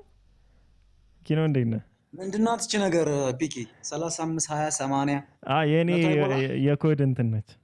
የኮድ መጥሪያ ነች። ምንድነው እስቲ ይለጥልን እስቲ በዛው እንደው ይሄ ፐርሰንት ምን እንደሆነ አላውቅም። እርሶ አገባቦ ላይ በ20 ጀመሩና ከዛ በ35 ጨረሱ። አላህ አላህ። አሁን እንግዲህ ምን አልከኝ? ባለፈውማ ተበሳጨ በጣም አባረርከኝ። ውይ ኧረ እኔ መናደጃ የተበላሸ ሰው ነኝ። እኔ መናደድ አይነት ሰው አይደለሁም። ኧረ ቀወጥከው እኮ ፒኬ አልታወቀም እንዴ? ከዛ በኋላ ኮድህን አመጣውና ኧረ አልቀወጥኩትም። ላይቭ ነው የዘጋው። ኧረ ኧረ ተው 35% ወደ 40 ከፍ እያልክ ነው። ተው እንደዚህ አይደረግም። ምንድነው ትች ፐርሰንቴጅ? እንግዲህ ካላወቅ ነው ችግር የለውም ማወቅ ከሌለብን አይ እቀር። እሺ ምን ልታዘዝ ኪኖ? ያው ሁሌም ምን ልታዘዝ ብዬ ነው የምጀምረው። እስኪ ከመታዘዝ ነው የምጀምረው። መታዘዝ ከመስዋዕትነት ይበልጣል ይላል። አዎ ኢየሱስ ክርስቶስ እንዲያገለግሉት ሳይሆን እንዲያገለግል ነው የመጣው። አንዱ አርአያችን እሱ ነው። አንደኛው አመጣጡ ላብነትም ነው፣ ለድነትም ላብነትም። ኦፍ ኮርስ ተሳሳትክ፣ በመጠኑም ቢሆን አልተሳሳትክም። ጌታ ይባርከኝ። አሜን ነው። በዚሁ ልጠይቅሽ እንግዲህ ኢየሱስ ክርስቶስ ከገባ አንድ ጥያቄ አልጠይቅና እሺ ባለፈው አልጠይቅህ አላስታውስም። አይ ቲንክ የጠየቅኩህ አይመስለኝም እና ኦፍ ኮርስ በግማሹ ጠይቄያለሁ። እና ግማሹን ልትሞላ ነው የመጣው። 40ውን ትንሽ ወደ ዝቅ ቢል ነው ወደ ላይ ከፍ ቢል ነው የሚሻለው ፐርሰንት? ውይ ዝቅ ቢል ነው እንጂ ከፍማ አይበል ከፍ አይበል። ሜም ሁሉ ያስከፍተኛል። እኔ አሁን ሜም መክፈት አልፈልግም። ከፍ ካለ ኦኬ እሺ። እኔ ቀድሜ ከፍ ሳይድ ወይም እንግዲህ እንደ ኮድ ከፍ ሳይድ ወይም ብዙ ባለበት እንወጣለን። ችግር የለም። ብዙም አልቆይም ዛሬ እኮ። አረ እኔ ብትቆይ ደስ ይለኛል። ኤኒዌይስ እንደምታውቀው ባይብልም ስላነበብክ ጌታ ኢየሱስ ክርስቶስ በእኛ በክርስትና ያለውን አስተምሮ ታውቃለህና ተሰቀለ፣ በሶስተኛው ቀን ከሙታን ተለይቶ ተነሳ፣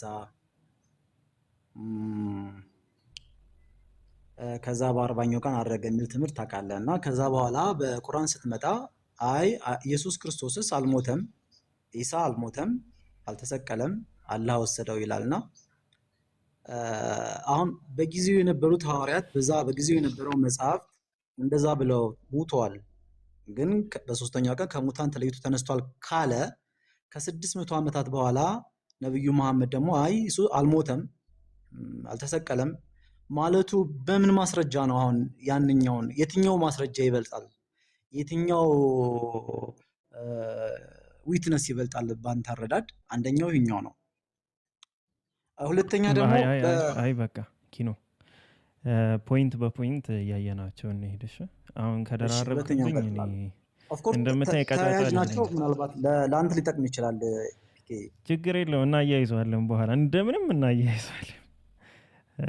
ያው ጠይቀ ሳጨርስ እንትን አንልም። የመጀመሪያው ትልቁ ማየት ያለብን ነገር እኛ ሁሉንም ነገር የሚያይ ማንም የማይጋርደው ምንም ነገር የማይጋርደው አምላክ ነው ቁርአንን ያወረደው ብለን ነው የምናስበው። አንድ ነገር አይደለም በክስተቱ ማየት ይቅርና ከመከሰቱ በፊትም እንደሚከሰት እንዴት እንደሚከሰት በምን አይነት መንገድ እንደሚከሰት የሚያውቀው አምላክ እሱ ነው የኛ ምስክራችን። ስለዚህ ከሱ በላይ ያውቃሉ የሚባሉ አካላቶች የሚጠሩ ካሉ እንግዲህ እሱን ጨምሮ ነው ያላቅም ከአላህ Subhanahu Wa Ta'ala ወይም ደግሞ ከፈጣሪ በላይ የሚያውቁ አካላቶች ካሉ ፈጣሪ አይደለም አንድ ክስተት ከተከሰተ ከ600 ከ500 ዓመት በኋላ ይቅርና ከ4000 ዓመት በኋላ እኮ ያወራ ነው። ኦልሞስት 4000ም አይደለም ከዛ በላይ። ለምሳሌ በሙሴ በቶራ ስለ አዳም መፈጠር እኮ እያወራው ነው። ማን ነው አዳም ሲፈጠር የነበረው? ሙሴ አይነ ምስክሩ ነው ስንል አይደለም። ሙሴ በዛ ዘመን ነበር አልነበረም? ስለ አብርሃምም ይተርክለታል። ሙሴ ነበር አልነበረም? ሙሴ ከሙሴ በላይ ከፍ የሚል ግን አንድም መጽሐፍ ልናገኝ አንችልም። ስለ አብርሃምም ስለ አዳምና ሔዋንም እንደዚህ አይነት ነገሮችን ስለ ገነት ሁኔታቸው ምናምን የሚያወራ። ስለዚህ አይነ ምስክር ነው ሲል አዎ ማን ነው ግን የአይነ ምስክሩ? ለሙሴ ሪቪልድ ያደረገለት በራእይ የገለጠለት ስለ አብርሃም ስለ አዳም በራእይ የገለጠለት አምላክ ለነቢያችን ሰለላሁ ዐለይሂ ወሰለም ደግሞ ልክ እንደዚሁ በራእይ ገለጠላቸው የነበረውን የተከሰተውን እውነት ማለት ነው። ግን ላይክ እሺ ሐዋርያቶችስ ከተባለ ሐዋርያቶች አንደኛ ሐዋርያቶች ለመሆናቸው ጸሐፊዎቹ ምንም እንደዚህ ነው ብለን በግልጽ የምንጠራው ማስረጃ የለም። ይሄ መጀመሪያው ነው። ያው ካለ እርሶ ይሰጡኛል። ይሄ መጀመሪያው። ሁለተኛው ደግሞ ኢየሱስ ክርስቶስ በሚሰቀልበት ሰዓት ላይ ላይክ አሁን ሐዋርያት እነማን ናቸው ብላ 12ቱን የምትጠቅስልኝ ወይ ከማቴዎስ አንስተ ነው ምናምን ላይክ ማቴዎስ ራሱን ሐዋርያ አድርጎ ከጠቀሰበት መጽሐፍ ማለት ነው። ሶ በዛ ዘመን የነበረ ሌላ መጽሐፍ ልሰጠኝ አትችልም። በዛ ዘመንም ኢቭን ይህ መጽሐፍ ባይኖርም ገባ በሐዋርያቶች በኢየሱስ ዘመን ይህ መጽሐፍ ራሱ ባይኖርም ግን በዛ ዘመንም ከነበረ ሰው ሐዋርያቶች ስድስቶቹን በተመለከተ የጠቀሰን አካል አናገኝም ነው።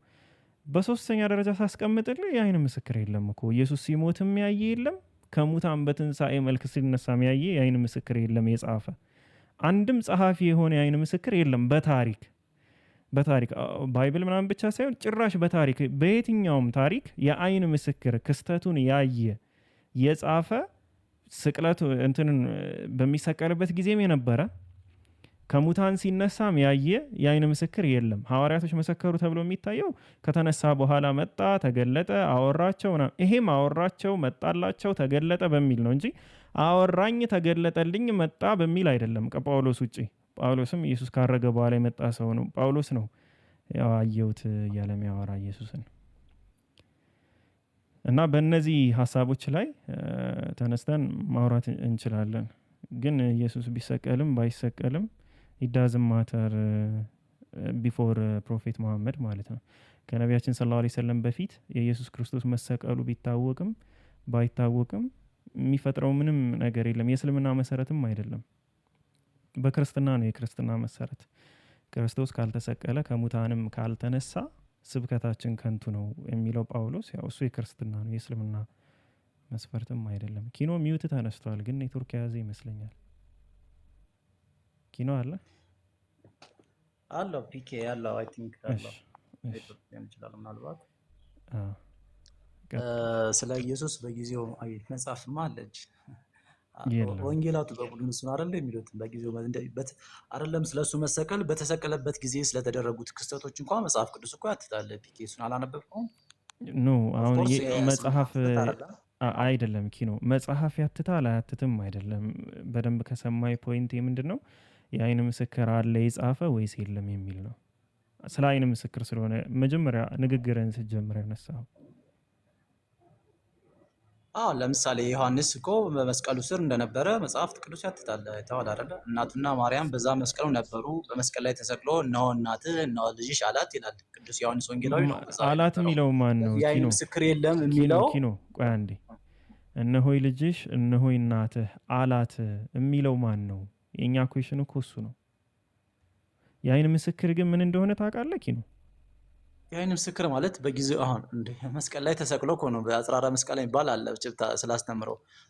ኦፍ ኮርስ አንተ አሁን በቢብሊካል ዲቪሊቲ እያደረግን አይደለም፣ ግን መጽሐፍ የለም እንደምትለው ግን የማስረጃ መጽሐፍ ቅዱስ እኔ አሁን ቆይ አንዴ ኪኖዬ፣ እኔ አሁን እያወራ ያለው ስለ አይን ምስክር ማለት ምን ማለት ነው? አየሁ እንዲሆነ አየሁ ብሎ የሚናገር አካል የአይን ምስክር ይባላል። እገሌ አየ ብሎ የሚያወራ አካል የአይን ምስክር አይደለም ከመሰረቱ የሚባለው። ስለዚህ አንድ አካል የአይን ምስክር ምን አልከኝ ኪኖ? አቋረጥኩ መሰለኝ።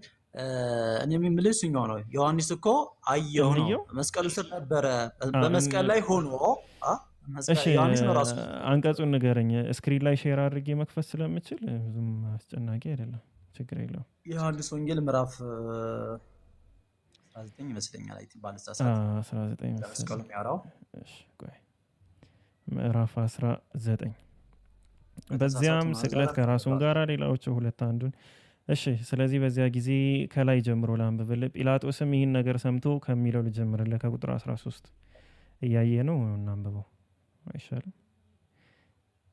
ኦሬዲ አይን ምስክር በሚለው ስለተግባባን ማለት ነው። እሺ ምእመናን ምን ይላል? ቁጥር 13 ላይ ስንጀምር ቁጥር 13 ማለት ይሄ ነው። አንዴ ላቅልመውና ከዛ ጀምሮ አብረን እንወርዳለን። ጲላጦስም ይህን ነገር ሰምቶ ኢየሱስን ወደ ውጭ አወጣው፣ በዕብራይስጥም ገበታ በተባለ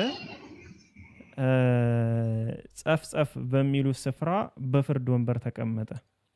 ለፋሲካም የማዘጋጀት ቀን ነበረ፣ 6 ሰዓትም የሚያህል ነበረ። አይሁድንም እነሆ ንጉሳችሁ አላቸው። እነርሱ ግን አስወግደው ስቀለው እያሉ ጮሁ። ጲላጦስም ንጉሳችሁን ልስቀለውን አላቸው። የካህናትም አለቃዎች ከቄሳር በቀር ሌላ ንጉስ የለንም ብለው መለሱለት። ስለዚህ በዚያን ጊዜ እንዲሰቀል አሳልፎ ሰጣቸው። ኢየሱስንም ይዘው ወሰዱት። መስቀሉንም ተሸክሞ በዕብራይስጥ ጎልጎታ ወደ ተባለው የራስ ቅል ስፍራ ወደሚሉት ወጣ። በዚያም ሰቀሉት። ከእርሱም ጋራ ሌላዎች 2፣ አንዱን በዚህ አንዱም በዚያ፣ ኢየሱስንም በመካከላቸው ሰቀሉት። ጲላጦስም ደግሞ ጽሕፈት ጽፎ በመስቀሉ ላይ አኖረው። ጽሕፈቱም የአይሁድ ንጉስ የናዝሬቱ ኢየሱስ የሚል ነበረ። ኢየሱስም የተሰቀለበት ስፍራ ለከተማ ቅርብ ነበረና ከአይሁድ ብዙዎች ይህን ጽሕፈት አነበቡት። በዕብራይስጥና በሮማይስጥ በግሪክም ተጽፎ ነበር። ስለዚህ የአይሁድ ካህናት አለቃዎች ጲላጦስን አንዴ ሽልውረድ ይኸው እሺ ቁጥር 25 ጭፍራዎችም እንዲህ አደረጉ። ነገር ግን በኢየሱስ መስቀል አጠገብ እናቱ፣ የእናቱ እህት፣ የቀለዮጳም ሚስት ማርያም፣ መግደላዊትም ማርያም ቆመው ነበር። ኢየሱስም እናቱን ይወደው የነበረውንም ደቀ መዝሙር በአጠገቡ ቆሞ ባየው ጊዜ እናቱን አንቺ ሴት እነሆ ልጅሽ አላት ይላል። ይወደው የነበረው ደቀ መዝሙር ማን ነው? ኪኖ በቤተክርስቲያን አስተምሮ ቅዱስ ዮሐንስ ወንጌላዊ ይባላል። ራሱ ጸሐፊው ነው። ጥሩ። ስለዚህ ኢየሱስም እናቱን ይወደው የነበረውን ደቀ መዝሙር እያለ የሚያወራን ማን ነው? ራሱ ጸሐፊው ራሱ ዮሐንስ ነው። ስለዚህ ስለ ራሱ ነው። በሶስተኛ ወገን ይወደው የነበረውንም ደቀ መዝሙር ባጠገቡ ቆሞ ባየ ጊዜ እናቱን አንቺ ሴት እነሆ ልጅሽ አላት የሚለው ራሱ ነው። ትክክል። ስለ ራሱ ማለት ነው። እውነት ነው። ጥሩ። እሺ እንለፈው። ያው የአይን ምስክር ጽሑፍ እንዳልሆነ እንድትረዳው ብቻ ነው። እንቀጥል። ከዚህ በኋላ ደቀ መዝሙሩን እናትህን እንሆት አለው። ባይዘዌ ግን ዮሐንስ ነዋ የወደው የነበረው እያለ የሚናገር ራሱን የወደኝ ባይዘዌ አንድ ጸሐፊ ራሱ ሲሆን የወደኝ የነበረ ነው ብሎ ሊናገር የሚችል ግን የወደው የነበረው ማለቱ ግን ትንሽ ዊርድ ነው። ስለ ራሱ አንድ አካል የወደው የነበረው ችግር የለም እንቀጥል። እሺ ችግር የለም። ከዚህ በኋላ ደቀ መዝሙሩን እናትህ እንኋት አለው። ከዚህም ሰዓት ጀምሮ ደቀ መዝሙሩ ወደ ቤቱ ወሰዳት። ኢየሱስ ሞቷል እዚህ ላይ ስቀለው አሉት እኮ ይላል አይደል? አዎ እኔ እያወራሁ የነበረው ከመጀመሪያው ኢየሱስ ክርስቶስ ሲሞትም ከሙታንም ሲነሳ ያየው አንድም ሐዋርያ የለም ነው። ጸሐፊ የለም ከመሰረቱ እኮ ገና እኮ ይቀጥላል። ባይዘው ስቶሪው ይቀጥላል። እናነበዋለን። አዎ እሱ ይቀጥላል፣ እናነበዋለን። ችግር የለም። ወሰዳት ይላል። ከወሰዳት ከዚህ በኋላ ኢየሱስ አሁን ሁሉ እንደተፈጸመ አውቆ የመጽሐፉ ቃል ይፈጸም ዘንድ ተጠማሁ አለ። ይህንን የሚተርክልን ማን ነው? እየተረከልን ያለው? ሄደ እኮ አንተ እኮ ዮሐንስ ነው ብለኛል። ሂዷል እኮ እሱ እኮ ይዟት ሄደ። በቃ ወሰዳት እኮ ወሰዳት። እሱማ ይሄኛው እኮ ታሪኩ እኮ አላቀጠለም። መቼን ይቀጥሏል አልቀጠለም እኮ አላልኩህም። ከወሰዳት በኋላ ከዚህ በኋላ ይላል። ወሰዳት ካለ በኋላ ከዚህ በኋላ ኢየሱስ አሁን ሁሉ እንደተፈጸመ አውቆ የመጽሐፉ ቃል ይፈጸም ዘንድ ተጠማሁ አለ ይላል። የኢየሱስን ክስተት ዮሐንስ ማርያምን ይዞ ከሄደ በኋላ ነው እየነገረን ያለው። የለም እኮ ቦታው ላይ እኮ የለም። ኦልሬዲ ዛለ አንተ የምትረዳው ወሰዳት ነው እናትህ ነው ልጅ ብሎ በመስቀል በተናገረው ቅጽበት ወደ ቤቱ እንደወሰዳት ነው እየተረዳ ያለው። እንደዛ ነው ብሎ የሚያስቀምጠው እኮ በተናገረው ቅጽበት ምናምን ከዚህም ሰዓት ነው የሚለው። ባይዘው አንዴ ስክሪኑን ላብራለ። ምንድነው የሚለው? ቁጥር 27 ከዚህም በኋላ ደቀ መዝሙሩን እናትህ እንሆ አለው። ከዚህም ሰዓት ጀምሮ አለ ደቀ መዝሙሩ ወደ ቤቱ ወሰዳት ይላል። ትክክል ነው። ክርስቶስ ከተሰቀለ በኋላ እና ከሞተ በኋላ አይደለም።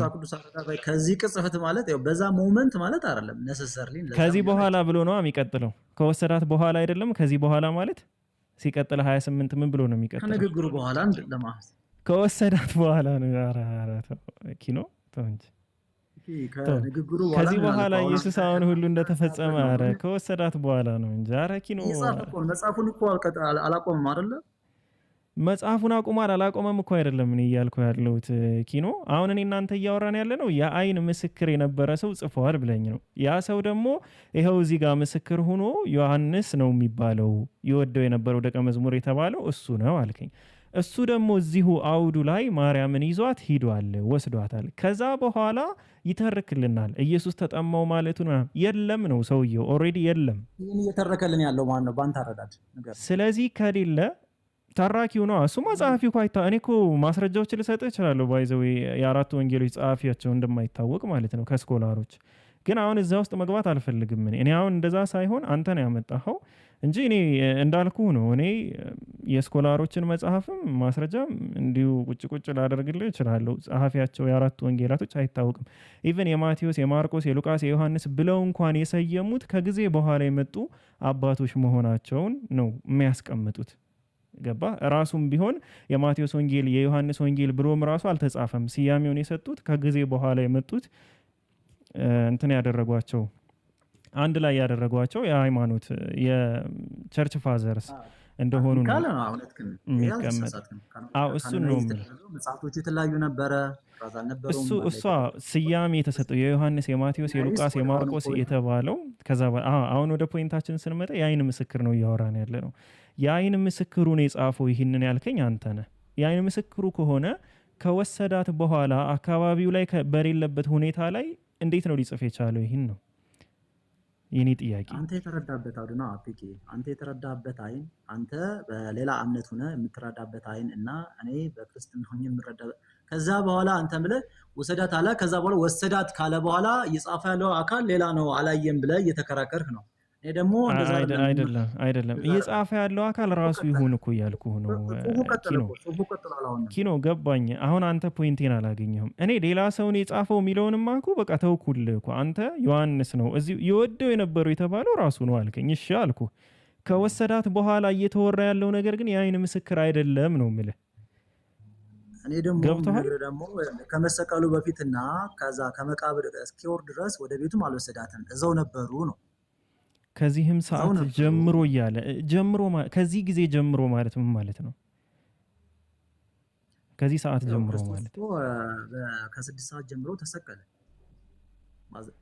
ከ11 ሰዓት በፊት ባለው ከመስቀል ተወሮ ወደ መቃብር ሂዷል። ስለዚህ ከዛ ጊዜ ለማለት ነው እንጂ በዛ ቅጽበት እየተናገረ ባለበት ቅጽበት ወሰደው ለማለት አይደለም። መቼም አንተ ይሄን ትረዳዋለህ ብዬ ተስፋ አደርጋለሁ። አንተ እንደዛ እየተረዳው ከሆነ እኛ የምንረዳው እንደዛ አይደለም ነው። ቢቀርህ አለ ቀርህ ጧ አለ ሰውየው። አረብኛ እችላለሁ ለነበበ ነው የሰሞኑ ወገናችን። እሺ እኔ በዚሁ አቆማለሁ። እዚህ ጋር በተገናኘ ካሳመነህ ችግር የለውም። ዋናው አንተን ማሳመኑ ነው። እሺ ስለዚህ አሁን አንተ እያልከን ያለኸው ላይክ ዮሐንስ ከሄደ በኋላ የጻፈው እሱ ነው ኦሬዲ። አይገርም? አሱር ራሱ ደርሷል። አንተ ነህ ሄደ ያልከው እኮ እኔ አይደለም ሄደ ያልኩት። እኔ አፍ ላይ አትጨምረው። እኔ ይኸውልህ ከዚህ በኋላ ኢየሱስ አሁን ሁሉ እንደተፈጸመ አውቁ። ቆይ አንዴ ከዚህ ምንድነው ከዚህ በኋላ? እሺ ከዚህ በኋላ ደቀ መዝሙሩን እናትህን እንሆት አለው። ከዚህም ሰዓት ጀምሮ ደቀ መዝሙሩ ወደ ቤቱ ወሰዳት። ምንም የሰጠው ትርጉም የለም። ከዚህ በኋላ ኢየሱስ አሁን ሁሉ እንደተፈጸመ አውቆ የመጽሐፉ ቃል ይፈጸም ዘንድ ተጠማሁ አለ። በዚያም ሆምጣጤ የሞላበት ዕቃ ተቀምጦ ነበር። ይህንን እያወራ ያለው እኔ ከዚህ በኋላ ብዬ እኔ ራሴ አልቀጠልኩም። ከዚህ ሰዓት ጀምሮ የሚለውን ቃል ራሴ አልተናገርኩም። ሁሉም ያለ መጽሐፉ ላይ ነው እንጂ እንዳልኩህ እኮ እኔ የስኮላሮችን እይታ እኮ አስቀምጬ አራቱን ወንጌሎች የጻፏቸው ሐዋርያት አይደሉም፣ ጸሐፊያቸው ራሱ ማንነቱ አይታወቅም ብዬ እኮ ግግም ያሉ ባይሆንም በማስረጃ የተደገፉ ውይይቶችን ላደርግ እችላለሁ። ግን ለአንተ እዚህ ድረስ ነው የመጣውልህ። ገባ? ለምን ብናነበው ራሱ ተመሳሳይ ነገር ስላልሆነ ወይም ያንተን አረዳድ ሊሰጠን ስለማይችል ማለት ነው። ግን እንደዛ ነው ካልከኝ በቃ እኔ ምን ላደርግልህ እችላለሁ? እኔ እኮ ምንም ማድረግ አልችልም።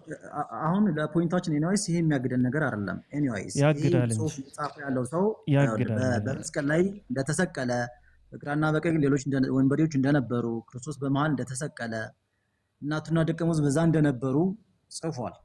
የዮሐንስ ወንጌል መቼ እንደተጻፈ ግን ታውቃለህ? ነው አውቃለሁ። መቼ ነው የተጻፈው? ኔሊ አይ ቲንክ ከ30 እስከ 60 ዓመተ ምህረት ባለው አይደለም።